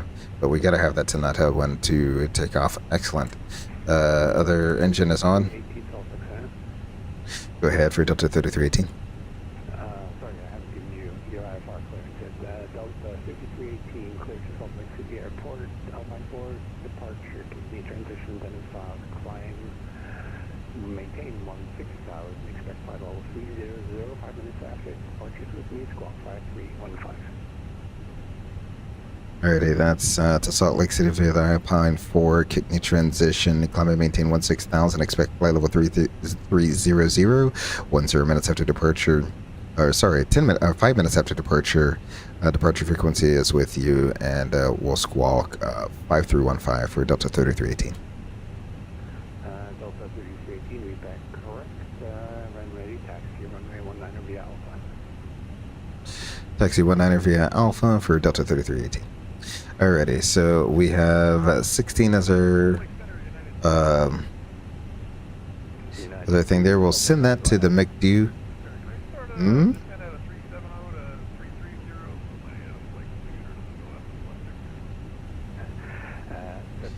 Ooh, okay.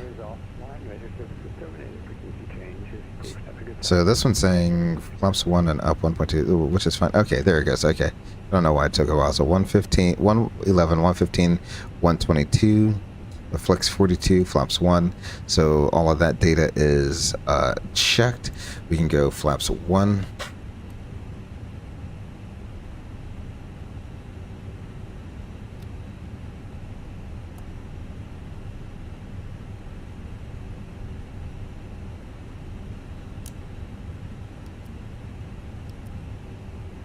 Excellent. That all looks good there.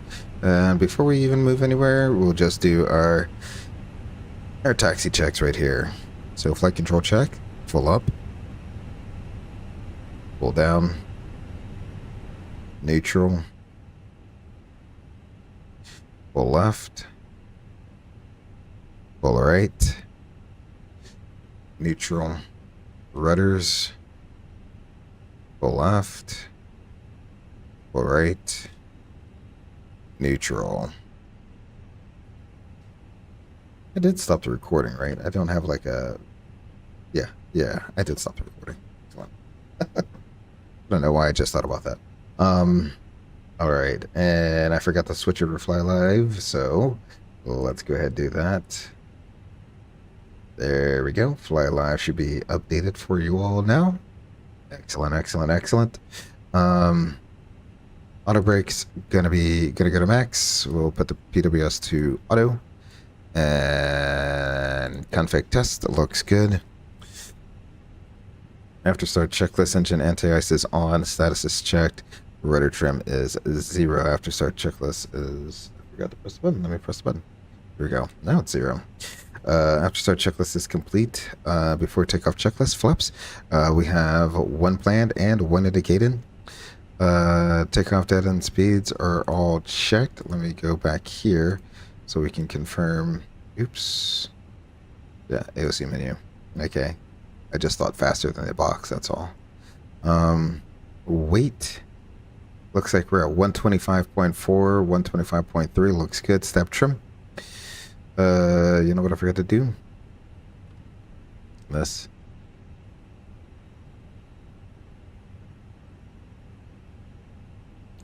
There we go. Stab trim. 26.3%. We got 26.2%. Flight controls are checked. ECAM memo. Takeoff no blue before takeoff checklist is complete. We have gotten our clearance to taxi, so that's what we'll do. Go ahead and get our taxi light going on now. Excellent.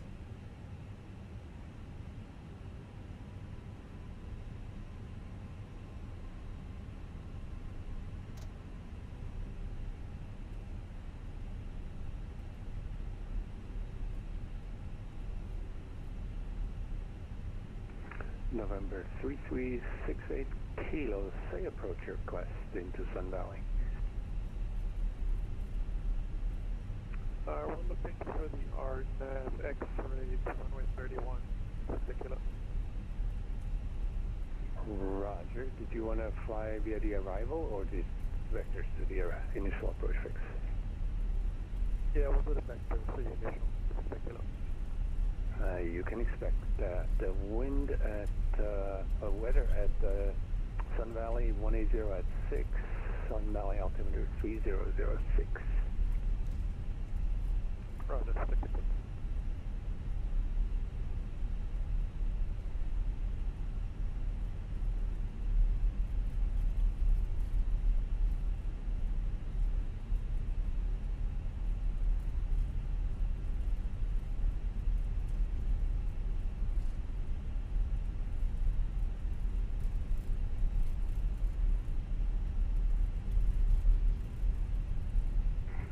Delta A320, wind 160 at 9er, gust 18. There we go. Runway 16 left, clear to land. 6 gust, clear to land, Delta A320. And for some reason I keep forgetting to re-press that button so I can actually get my steering back. Alright. We can go below the line runway and FMS. The runway 19 in the box, on the screen, and out the window. That is checked. Our minimum takeoff fuel 7.4 is required. We got 12.9 on board. Flight attendants notified now. Turkey 4 Mike. Flight attendants, prepare for takeoff. Come aboard. Engine mode, norm, and the TCAS is at T8RA before takeoff checklist is complete. There we go. Seeing a Delta A320 taxi at 28 knot ground speed. Wow, he had places to be, is what he was saying. That is the epitome of hauling behind.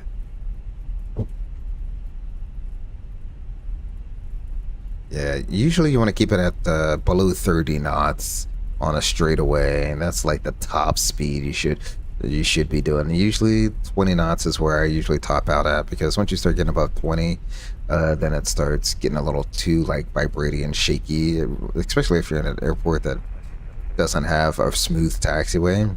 Then it makes it hard for the flight attendants to be walking around every time you hit a bump. So there we go. Number 1, holding short at 19. Salt Lake Center, Delta 3318 is ready for departure, runway 19er. Delta 3318, runway 19er, cleared for takeoff, wind 210 at 11, gust 16. 19er clear for takeoff, Delta 3318. Sweet, so we are cleared for takeoff.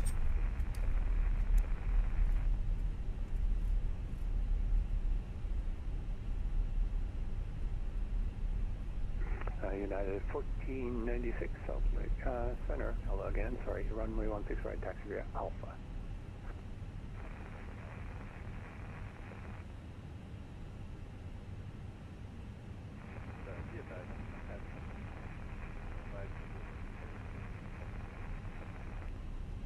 Roger. Thanks for the heads up.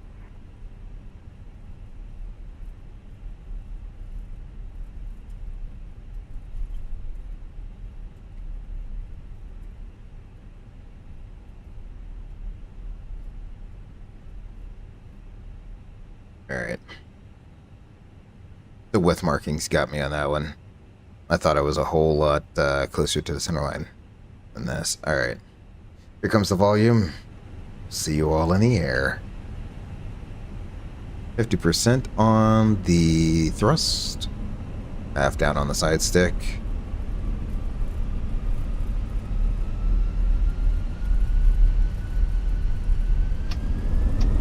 Flex. Thrust set.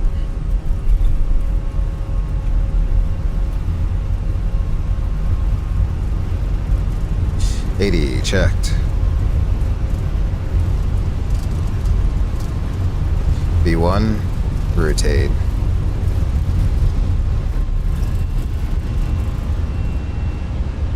Positive rate. You're up.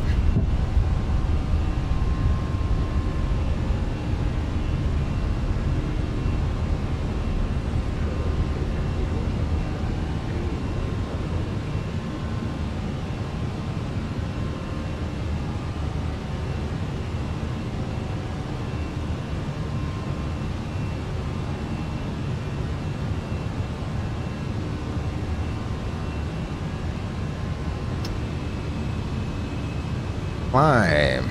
Climb is set. Get the autopilot going on.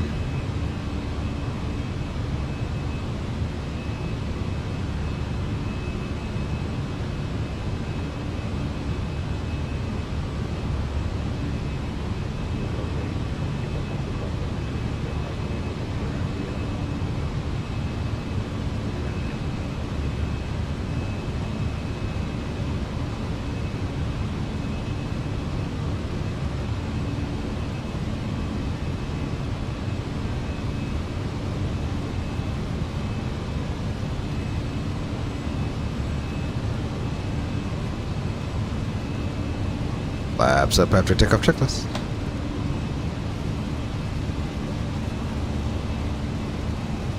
After takeoff checklist, landing gear is up, flaps are up, and our pressure, we are pressurizing. So that's all good. Delta 3318, 9,800, climbing 16,000.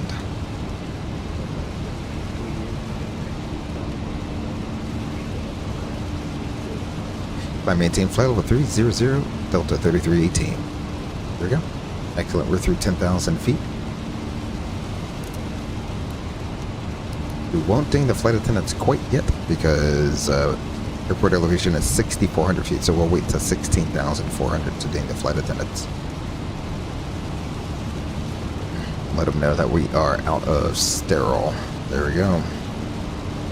Confirmed tornado with a storm in Alabama is trying to lift up into Middle Tennessee. Wow. Wow. Stay safe out there then, aviation geeks. Stay safe out there then. Yeah, I know. I thought tornado season was pretty much over. Usually it's like, you know, April. Well, I guess so. April, May is usually the high time, it seems like, for a tornado. So hopefully you know, everyone stays safe and the storm just kind of blows on past without anything happening.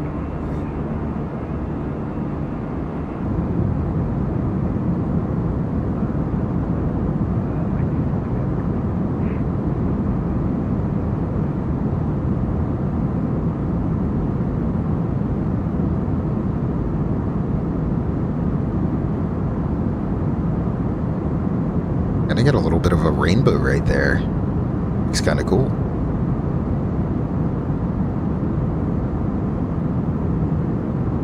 Nice little breakout there. Beautiful. Wish it was a nicer day up here so you get to see the beautiful Teton Mountains, but that's quite all right. Let's see, are we going to make this restriction? Yeah, it looks like we should make the restriction.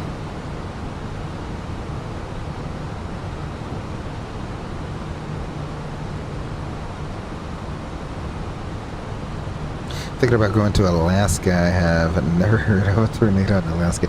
No, you've never heard of a tornado up there, but I guess you're trading one thing for another because Alaska, believe it or not, is very, very, very earthquake prone. So it's right there on the Ring of Fire. So as much as you wouldn't think about it, it does get a lot of earthquakes up there, a lot of them.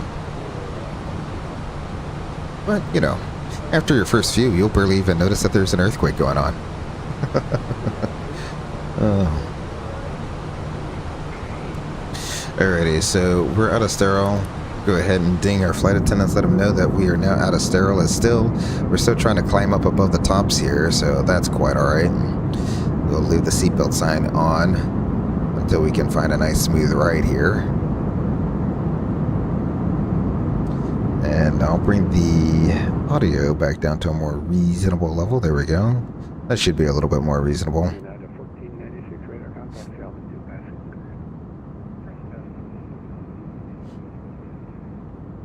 United 1496, climb maintain flight level 230, turn right heading 340, and resume normal speed.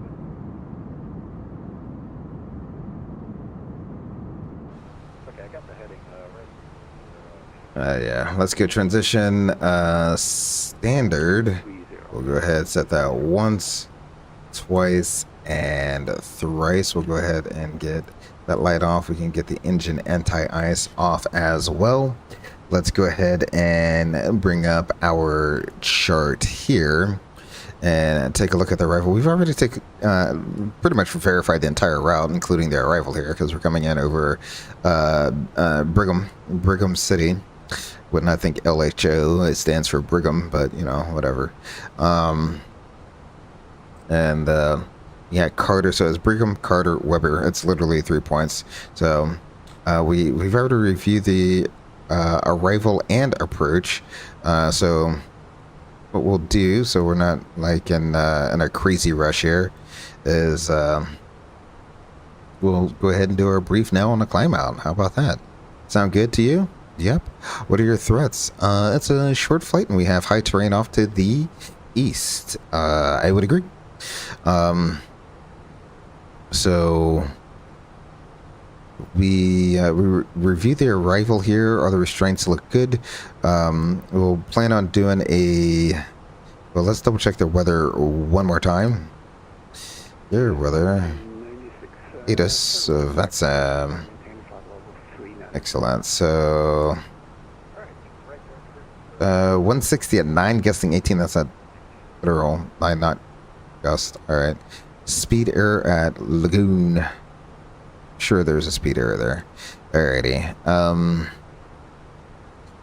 Yeah, we'll probably land flaps 3 then, if that's going to be the case, because it is a long runway, so I'm not too worried about how much runway we have compared to going into Jackson. We're light and we have a lot of runway. Yeah, so, and plus I want to kind of turn off on like Hotel 4 or 3, and then we can go right into where we left off. I have no clue where we parked earlier.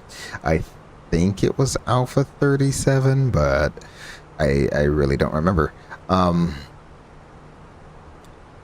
But with that being said, it'll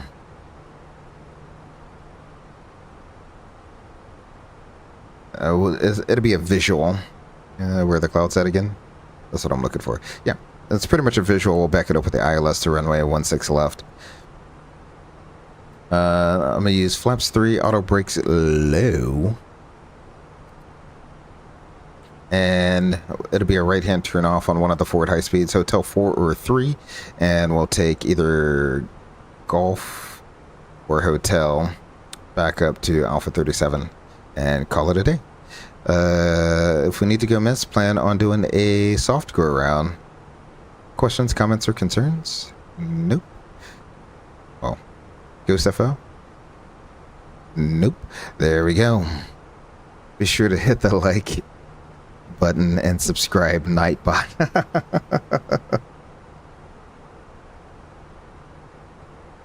Oh man, yeah, Nightbot. Make sure you like and subscribe. I'm sure you're single-handedly like setting Nightbot off there. Maybe I'll set it to be a little bit more lengthy there. Let's see. What were you saying though? You were saying.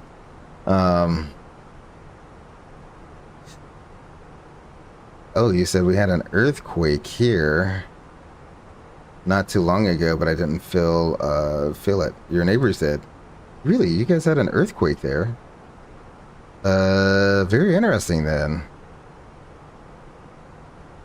Very, very interesting. Yeah, it's not often on the East Coast that you get earthquakes. And when you do, they're either so small no one notices, or it's big enough to make national news.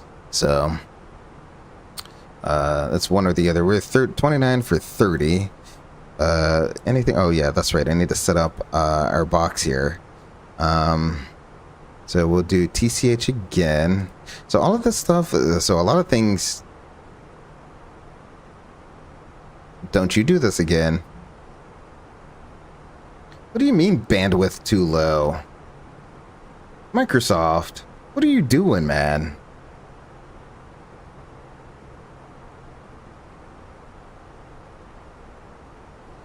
Nope.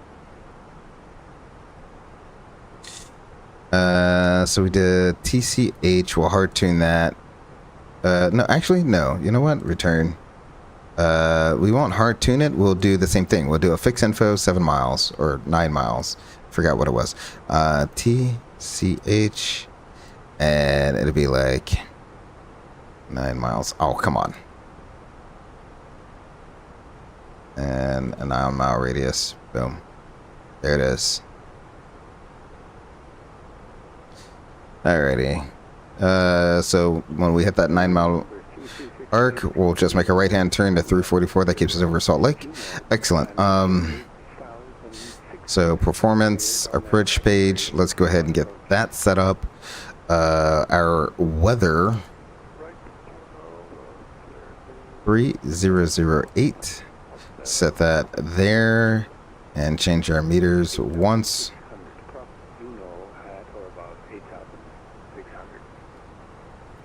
Twice and thrice. There we go.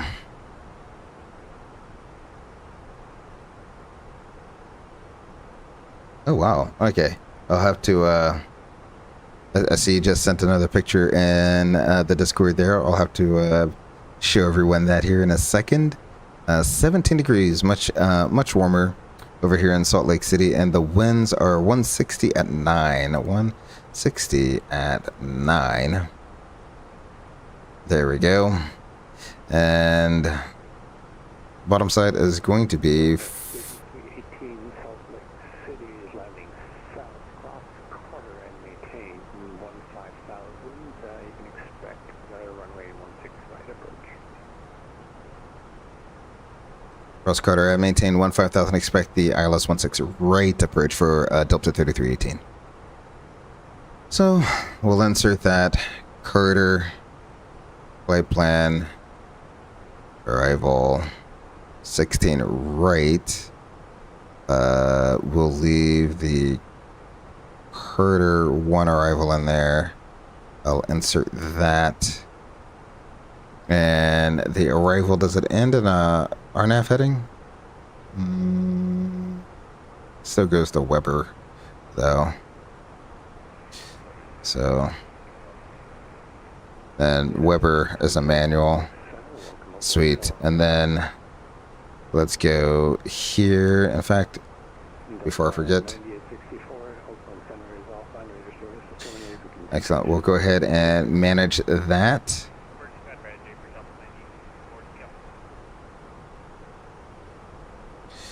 I love it when they just change the game up on you. You're like, oh man, we're definitely gonna get nope.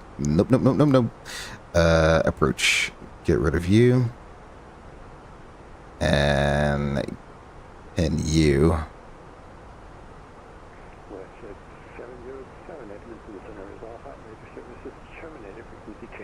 So there we go. Alrighty. So we will do that. So I'm not gonna transition. I could do. You know what? Yeah, let's transition it from Weber to the ILS. Bridge vias. Weber. Insert. Oh, come on. Come on. I didn't do nothing. There we go. Let's see. So now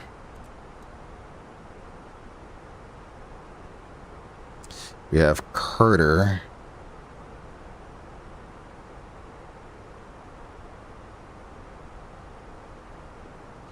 Carter at 15,000. Excellent. Weber's at above 12,000. Then we have Ruff.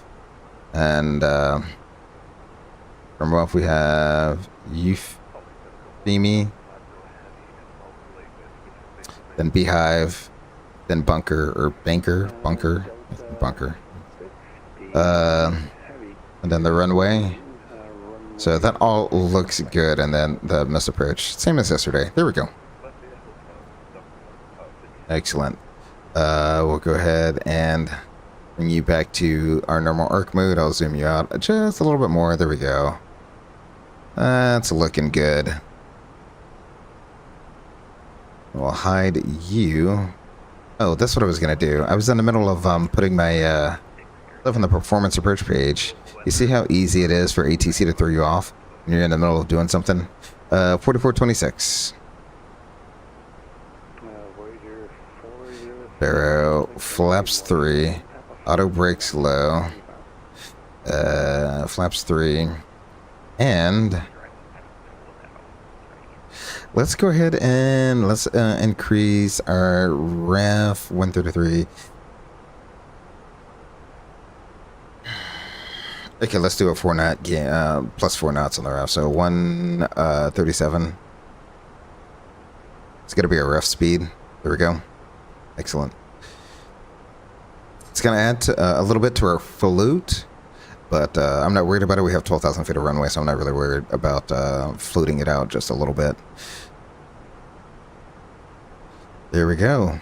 That went by in a flash. Let's see. May 11, 2025, 4.1 magnitude. Wow. Okay. Eastern Tennessee, that's Saturday morning. Wow. Wow. That's crazy.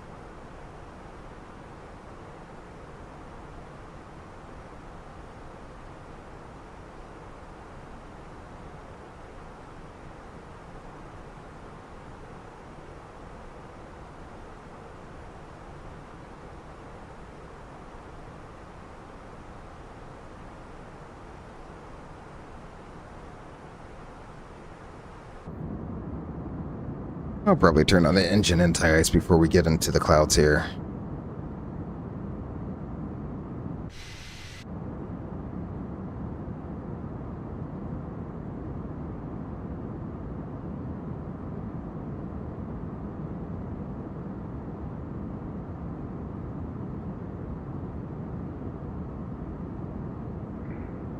Fenix 15, Denver Center is offline. Frequency change to advisories approved. Have a good flight to Memphis. Back on to the dark side for FedEx 15 Heavy. Thanks for being here. See you next time. See ya.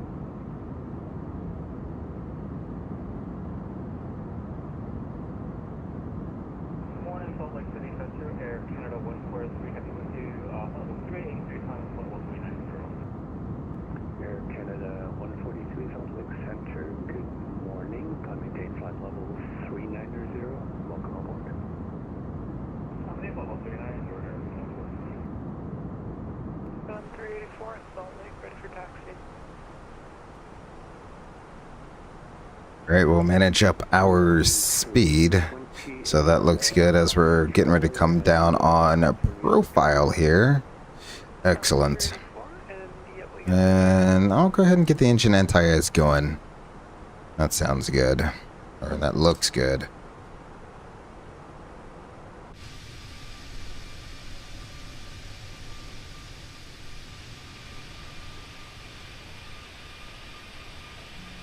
Salt Lake Center, Voyager 406 to that flight plan. Voyager 406, negative. It's still empty.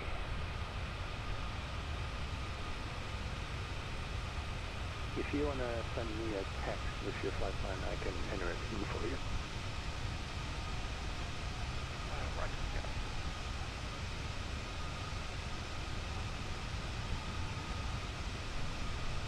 Mountain 384, runway 16 left, taxi via Victor Hotel. Thank you. 16 left, Victor Hotel, Mountain 384.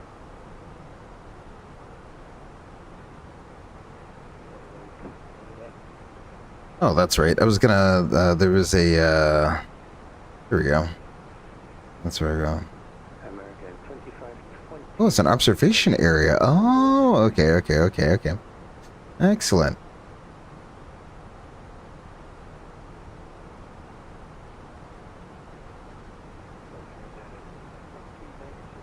Well, that's kind of cool that they have like a whole observation deck so you can see, November 336. see the aircraft taking off and landing. Well, a cool little spot to hang out too. More airports should have observation decks. I'm just putting that statement out there. Right? Maybe every airport has an observation deck. Who knows? But you know, it's definitely a place for people to come and sit and watch some airplane. You know, pass the time by, watch some airplanes come and go. Amending altitude, say call sign again. United 1496. 6, call maintain flight level 390. Is that what you're asking for? Negative. I was filed 390, but I'd like to level off here 370 for Roger. Maintain flight level 370. And Denver Center is offline. Radar service is terminated. Change approved. Have a good flight. This guy seemed a little confused about the request there. Thank you. Hopefully we get a nice view of the mountains coming down the ILS here. Take care.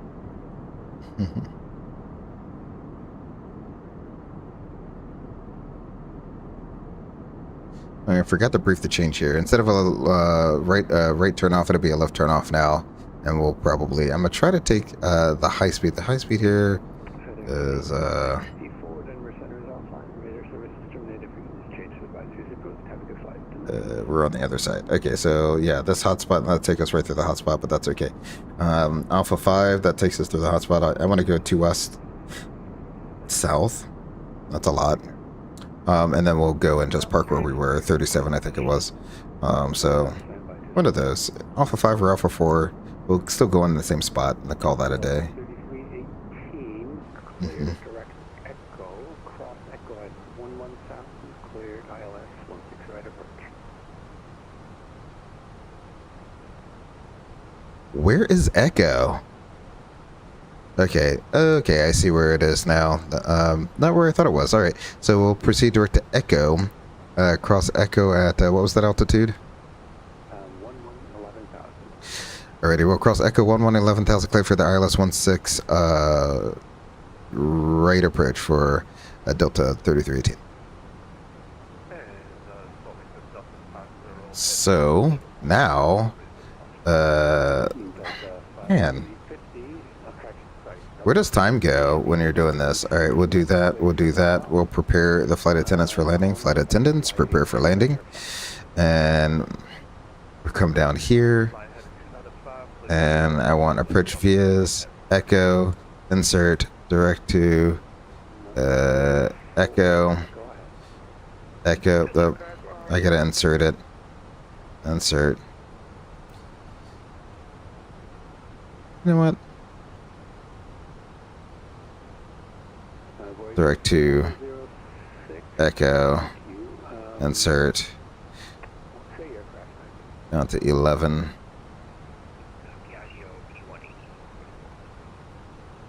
I'll just do an open descent there. Excellent. So that should all be good. We got Echo 11 and 250. And let's go ahead and get all the lights on. We'll get all the lights on. We can turn these off. We can ding them back into sterile. Descent checklist. Altimeters 3008. Auto brake low. Birth approach page is set. Arrival briefing reviewed. We're off the arrival, so we're just doing the visual backed up with ILS to run 16 right. Status is checked. Descent checklist is complete. So you see, even the smallest changes that ATC gives you, and there's a lot of different things that you got to do just to get everything reset to go. 300, 10 minutes after departures with me, squawk is 5260. Alright, clear both lanes, get the outline forward, departure, I don't fall, and I file. He said you're going to try to do the Nashville Passport. It's a new program that provides a new offering for non-ticketed guests. Oh, no way. That's really cool because there's like a ton of restaurants right just in the main area there. Actually really cool. Like I said, the new terminals that they've been building, very, very nice. Very, very nice. So that actually would be cool if Nashville does that, because I think that would be one of just a few airports in the US that actually would allow you to do that. Alright, so let me get this back up, because my other screen has the exact wrong. It has the exact wrong thing on there. Okay, so let's see. Let's begin our recording. It's going to be number 2. There we go. Yes, we can replace that. Excellent. There we go. So we're about to make a turn over Echo here. We're level at 11,000. Our next altitude is rough. You know, I could just put the bottom, which is 6,000 in here. So we'll go ahead and do that. I will go ahead and manage up everything. And I will take our speed.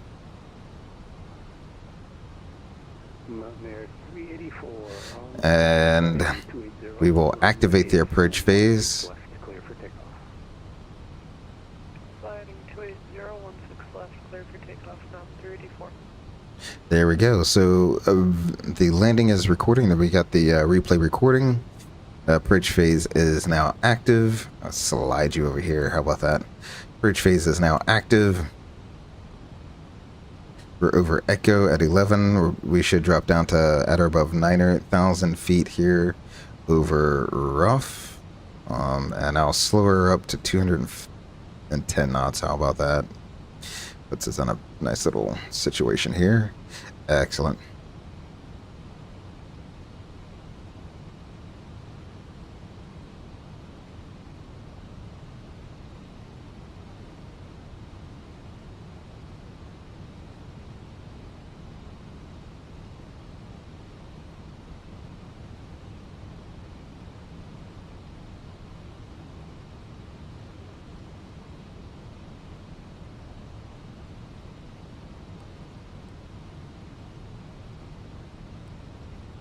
You have the airport in sight.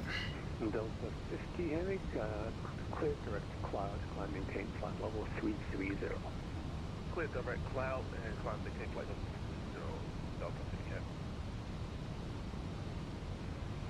Henrik. Center,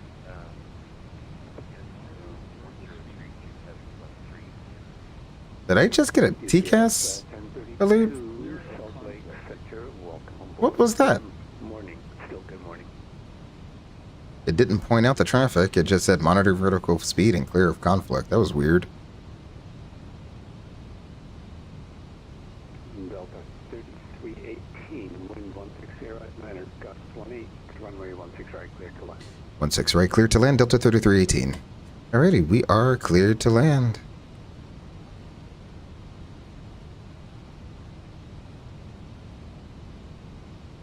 Alright, flaps 1, speed verified. Slow it up to 190.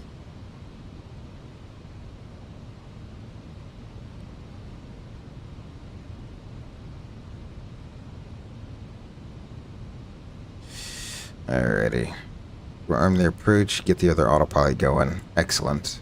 Low capture.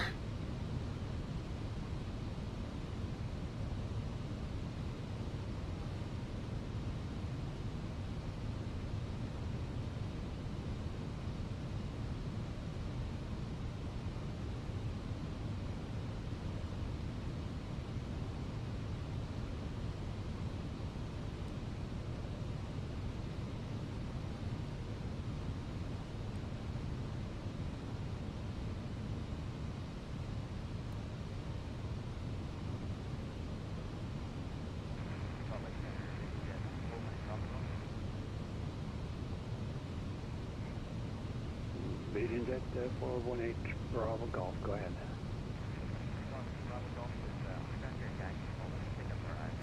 Nashville, how's it going on? And you just haven't applied yet to do it. Yeah, that sounds super awesome. I wish more airports would do that. At least the airports that, you know, have a decent amount of dining and shopping options available. There we go. Glide slope is captured. We can set the missed approach altitude. That's going to be 8,100. There we go.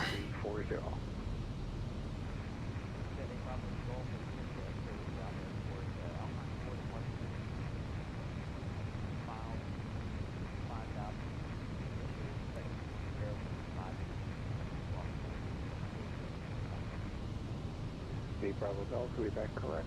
You can expect runway 19er. Let me know when you're ready to taxi. Voyager 406, wind 210 at 11, gust 16, runway 19er, clear for takeoff.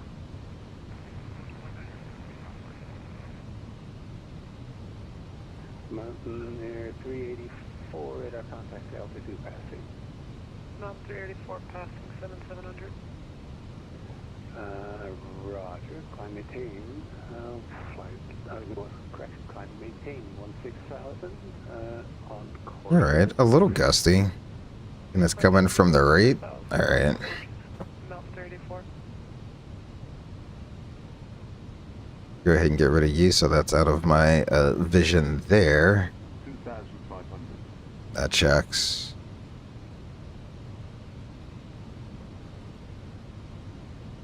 We are cleared to land. Gonna go ahead. We'll begin our reduction now. We can drop our gear down.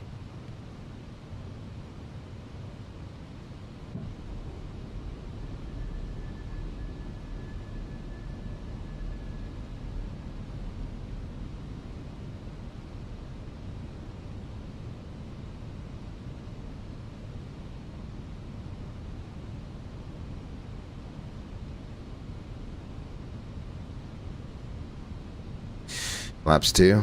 Speed verified.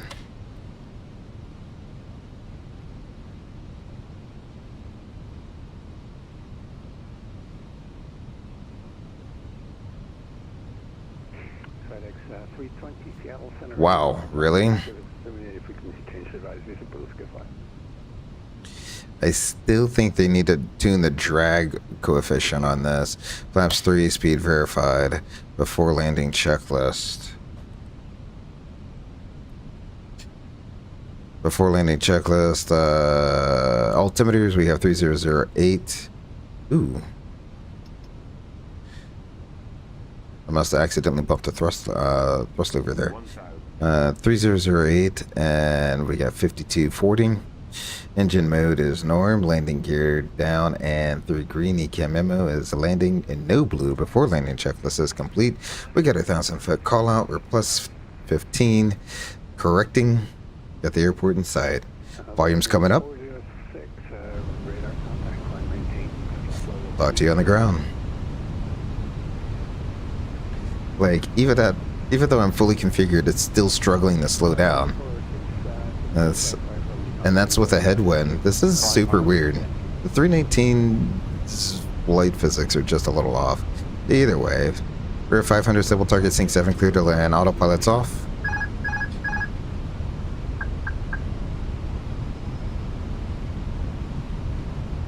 Above.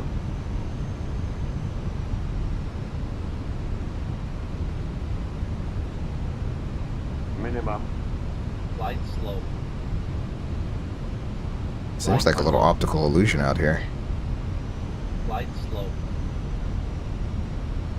40, 30, 20, retard, drive.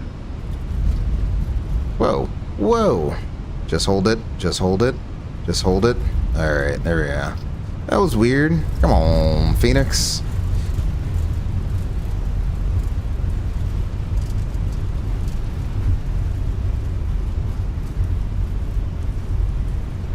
$80. Got my deployed call out there. 60. Alrighty, manual braking, auto brake as off. We'll take the.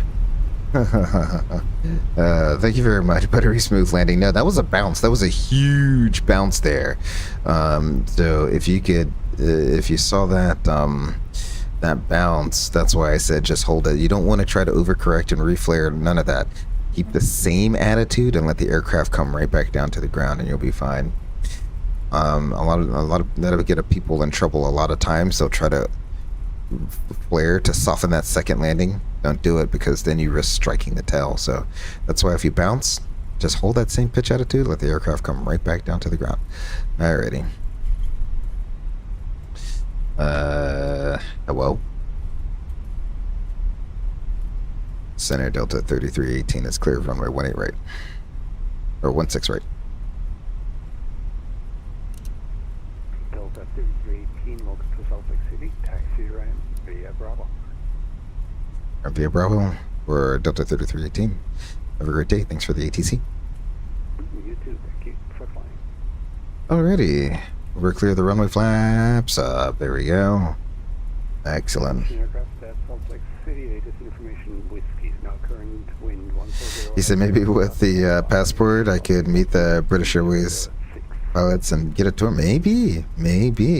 I don't think you'll be able to get past the gate there, but who knows? I don't know what the passport will include, but that'd be really awesome if you get a 777 flight deck tour there. So we'll go ahead and get you turned off, and get those turned off, and we can get our APU up and going. And I think I said 37. I don't know. There's one of those gates down there. I kind of wanted to arrive at the same gate. It was going to be a really short taxi if we landed on 16 left, but that was not the case. But that's all right. Let's see, GSX.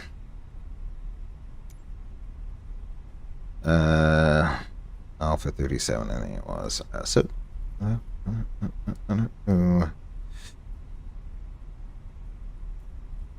Nope. Of course.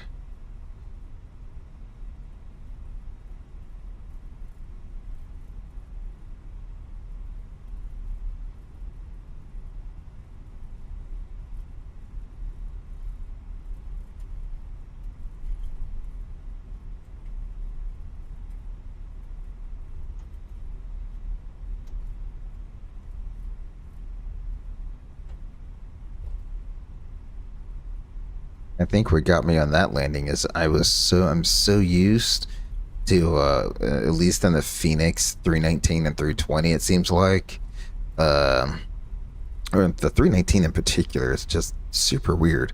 Almost having to pull the side stick all the way back just to get a little bit of a flare and just a tiny bit. And so that's what I ended up doing. I yanked the stick back trying to get that flare in, and then we hit the ground, and that just a little bit of an input lag caused the nose to bounce back, come up, and that's why I think where we got the bounce. And but you know, you saw it in real time, and you know, I was trying to say what I was thinking out loud so that you could see what the thought process is when you run into a bounced landing. So it really isn't that bad. So bounced landing, balked landing, usually isn't that bad. And there's two options. You can just hold it and let it resettle, or if you want to, you can go around. And yes, we do practice for both of those. So there we go. My plane addiction already kicked in. I'm already looking for another stream to watch after your stream. There we go. Let's see. 37. Ooh, coming up. Ooh, not too fast now. Alrighty. Let's go ahead and make our turn into here.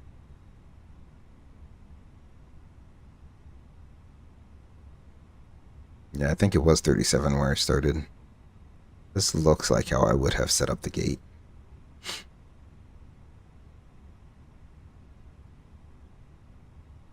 There we go.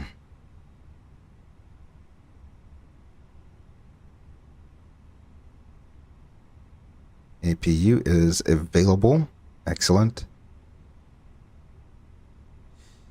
And I always want to... I do a few things on the turn in here. So one of them being, I'll make sure, and I'll probably look up like 2 or 3 times.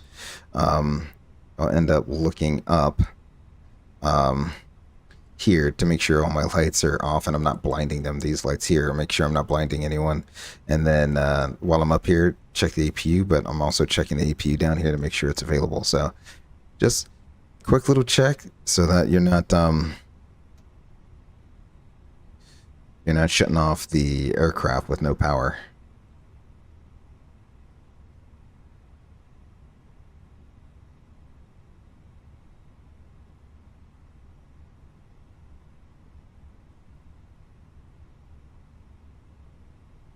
Very interesting that it has the docking system, but it's not in use. Maybe I should actually turn it on.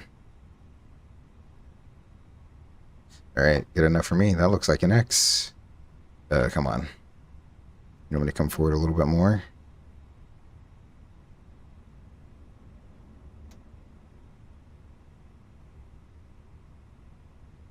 There we go. Excellent. So, parking brake is set. We'll go ahead and turn off the fasten seatbelt sign. Come down. We can turn off engines 1 and 2. Excellent. Back up top. Fuel pumps can all come off. Beacon light can come off. Back down. Let's check our oil. Looks good. Hydraulics also looks good. No bad status messages. We got 4 disarmed and 1800, so that all looks good there. Let's go over here. And does it say to... Is it asking us? UPS 1032, that you can expect runway 16 left ILS. Seems like they've begun deplaning. Excellent, ladies and gentlemen. Welcome to Salt Lake City. Let's go ahead and go outside. Muy bien.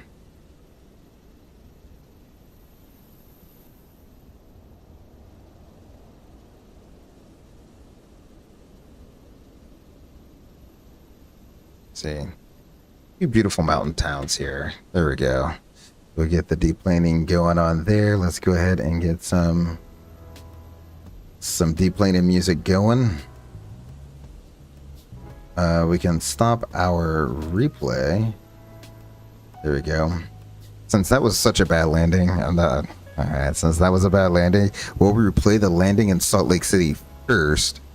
And then we'll replay the landing in Jackson Hole as our final replay there. So we can plan on doing that. Let us see. I can hide you for a second. I need to log off of VATSIM. I think before service. Let's see. Up to 50.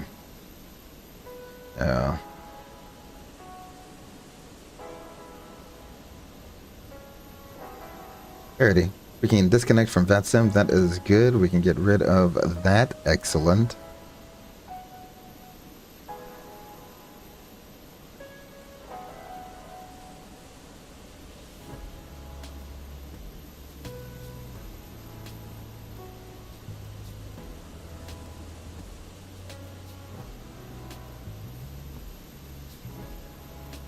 Get rid of the Fly Live overlay as well.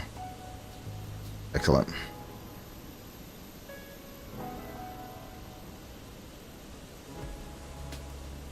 Will you ever swap to flying Boeing in real life, or do you like the Airbus? I love the Airbus, so that's never going to happen. I like my creature comforts, man. I like my creature comforts.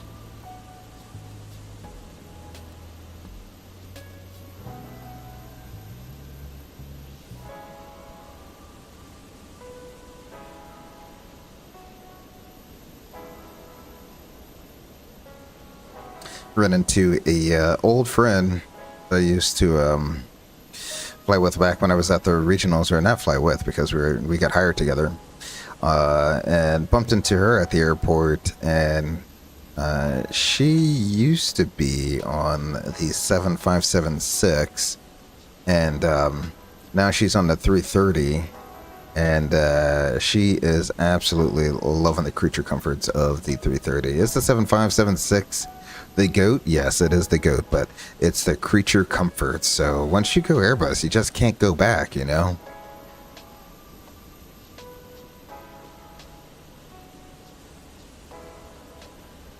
Oh, 100%.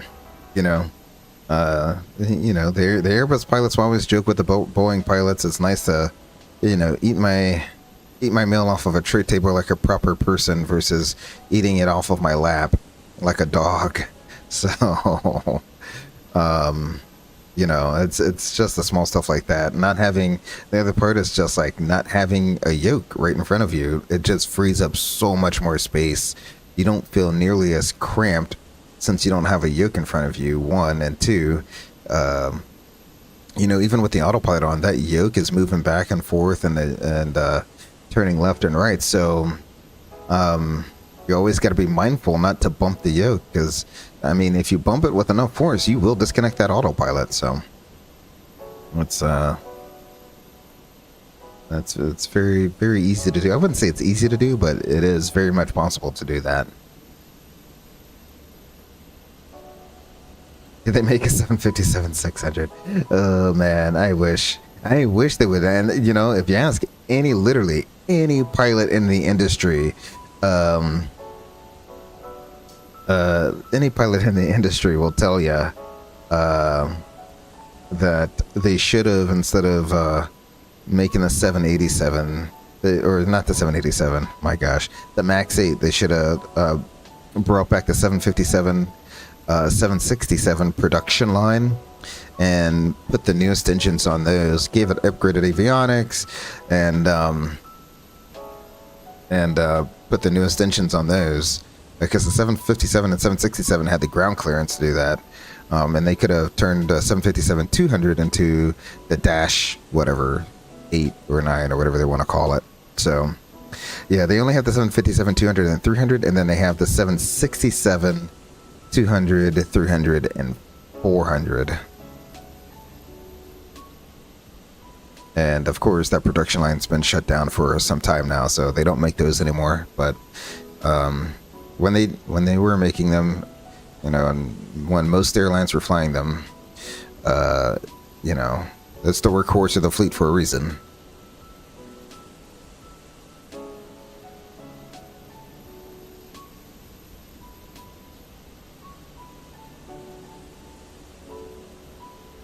For 97 passengers, we sure had a lot of bags. I don't remember all these bags being loaded on. Maybe that's why, because I remember the passengers loaded up really quick, but it seemed like we were waiting on bags. So, there we go. I think we have a handful of bags left. Maybe everyone checked their bags. That's what it is. Everyone checked their bags. That's what.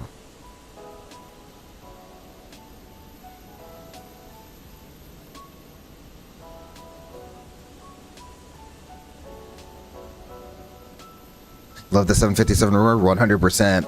The best sounding engines on takeoff, hands down. Cannot be beat at all.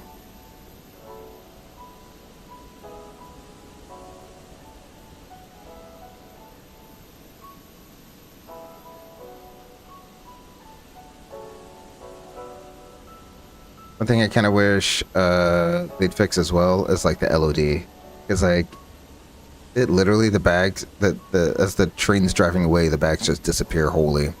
It's very interesting. All right, seems like we're all done here. Deplaning complete. We have 0 boarded. All right, so what we shall do. So much gas do I have on board? 9.7. Plenty of gas for some replays. Alrighty. Let's go to panel states. Make sure they closed up everything outside. Excellent. We'll do ready. We'll activate that. Excellent.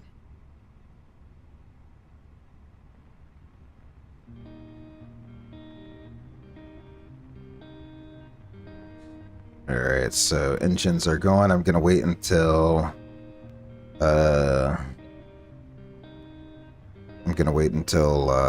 the gray box is gone. We're already offline, so that is perfect. We can roll right into the replays here. If I can find the replay button. There we go. Load. Said we'll do Salt Lake City first, so that's what we'll do. We'll open that and get that going. Terrain ahead. Pull up.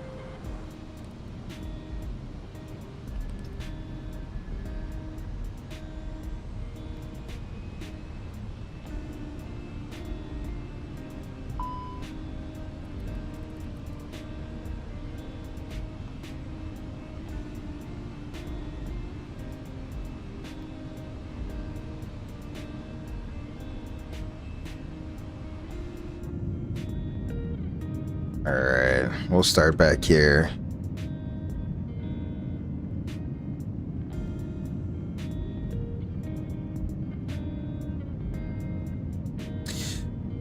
You wish Nashville would get more 757 flights? We really see a 757 unless it's FedEx anymore. Yeah, that's true. I mean, I would think at least Delta or United would fly a 757 in there. Well, I mean, back when Iceland Air had 757s, do they still have their 757s? I'm not too sure. That would be something cool to see.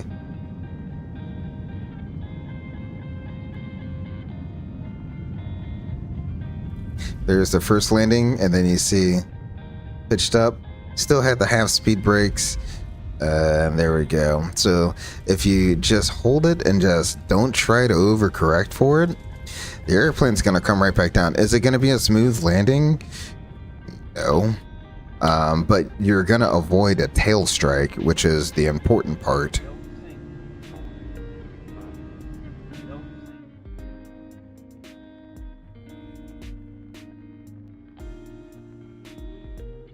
There's that second landing.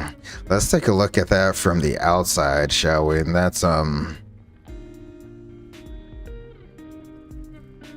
to see like how that really looked. Like how bad was it? So there's the flare, came in too late, and then it just pitched up just a little bit right there at the end. So it just held it off and just let it come right back down. Don't do anything crazy. And then, of course, I do an idle reverse because, you know, after landing like that, so, you know, another first officer reminded me, I'm like, did we fly with the same person? the same captain.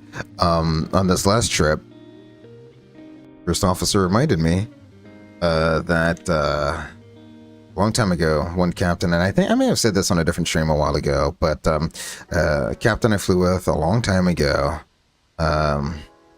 Let's see, I need to do this and this.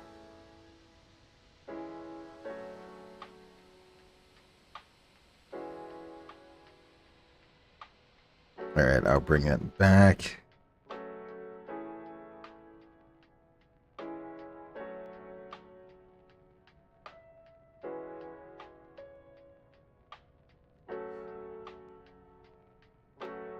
You can turn a good landing into a bad landing, or a bad landing into a good landing. It really all depends on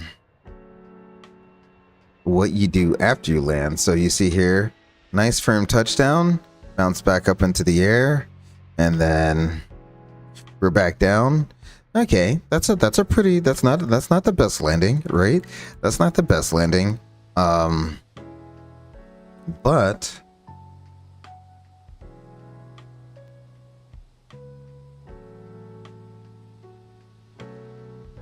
But let's see if I can get an angle like this.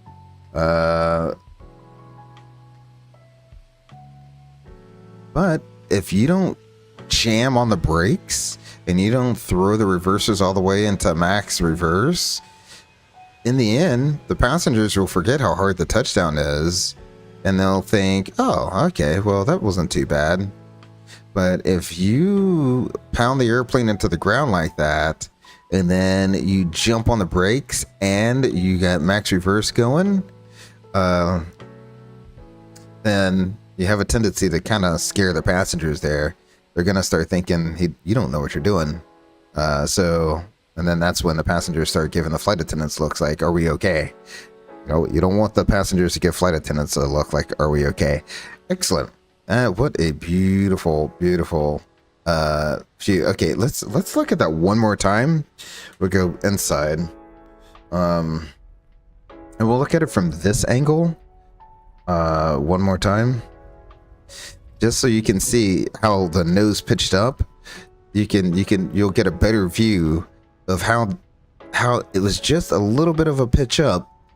But your viewpoint almost didn't even change.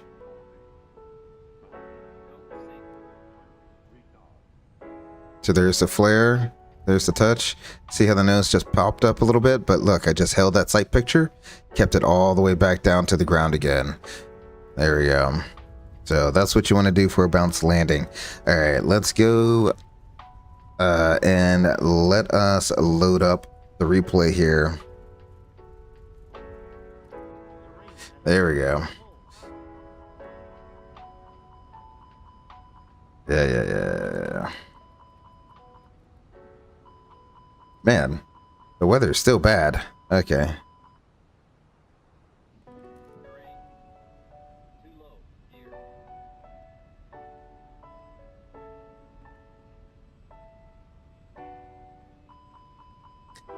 All right.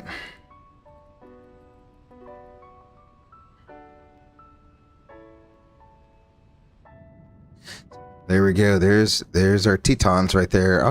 We'll do both of these. Let's do this one first, shall we?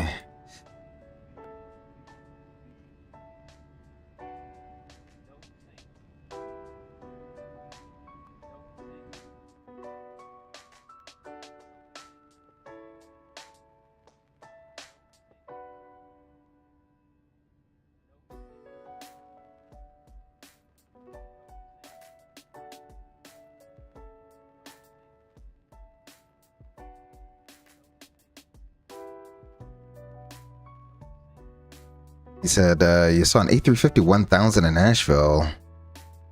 Oh, Tennessee Titans Charlie. Yeah, that A350 1000 that's a big airplane. It's comparable, I would say, in length to probably like the 777-300ER.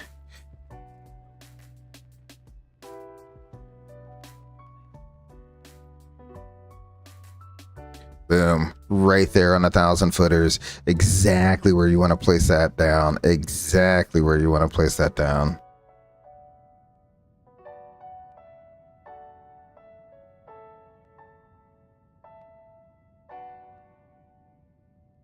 Beautiful view of the Teton Mountains there.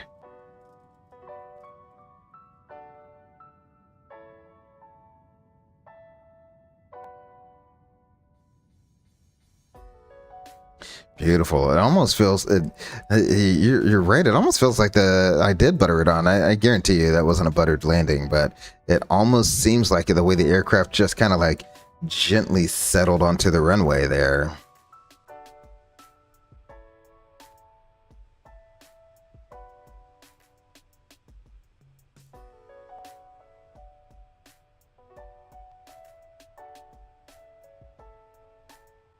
These are probably way higher than they are in real life as well. I don't think those lights are going to be, 50 feet in the air like that. Beautiful.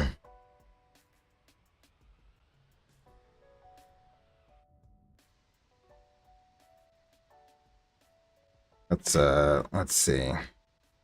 After landing, kind of like this, I guess. Yeah, we'll do it almost just like there. All right, just like we did in Salt Lake City. How about that?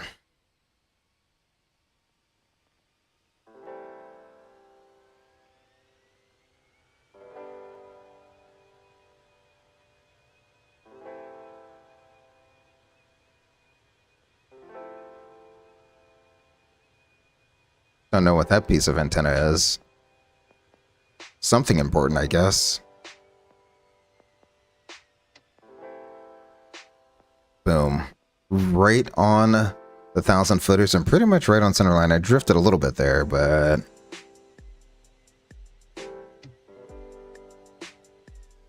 there we go. Let's zoom out here. Let's do this. There we go.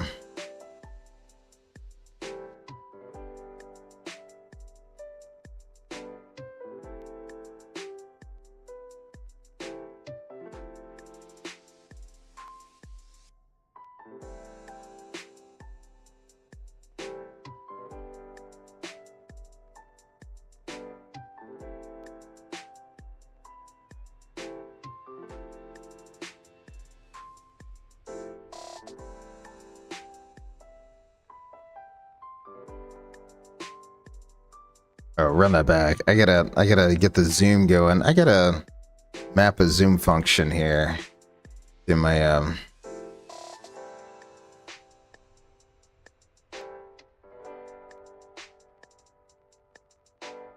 beautiful. Oh, look at that. Oh, that's awesome.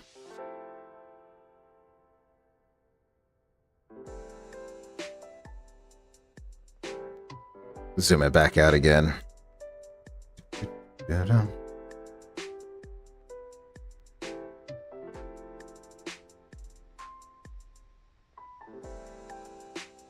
All right, we'll head back inside. Here we go. For the final replay here.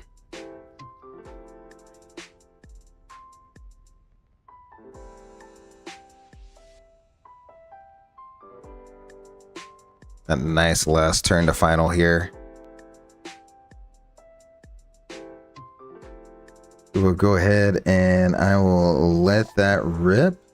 I'd like to thank Aviation Geek. Thank you very much for coming out and spending another evening with me. Really do, or afternoon, wherever you are with me. Thank you very much for joining the stream, participating in chat. For those of you just watching the stream as you let your workday pass on by, really do appreciate. Leave a like, a subscribe. That really helps the channel grow. Really do appreciate it.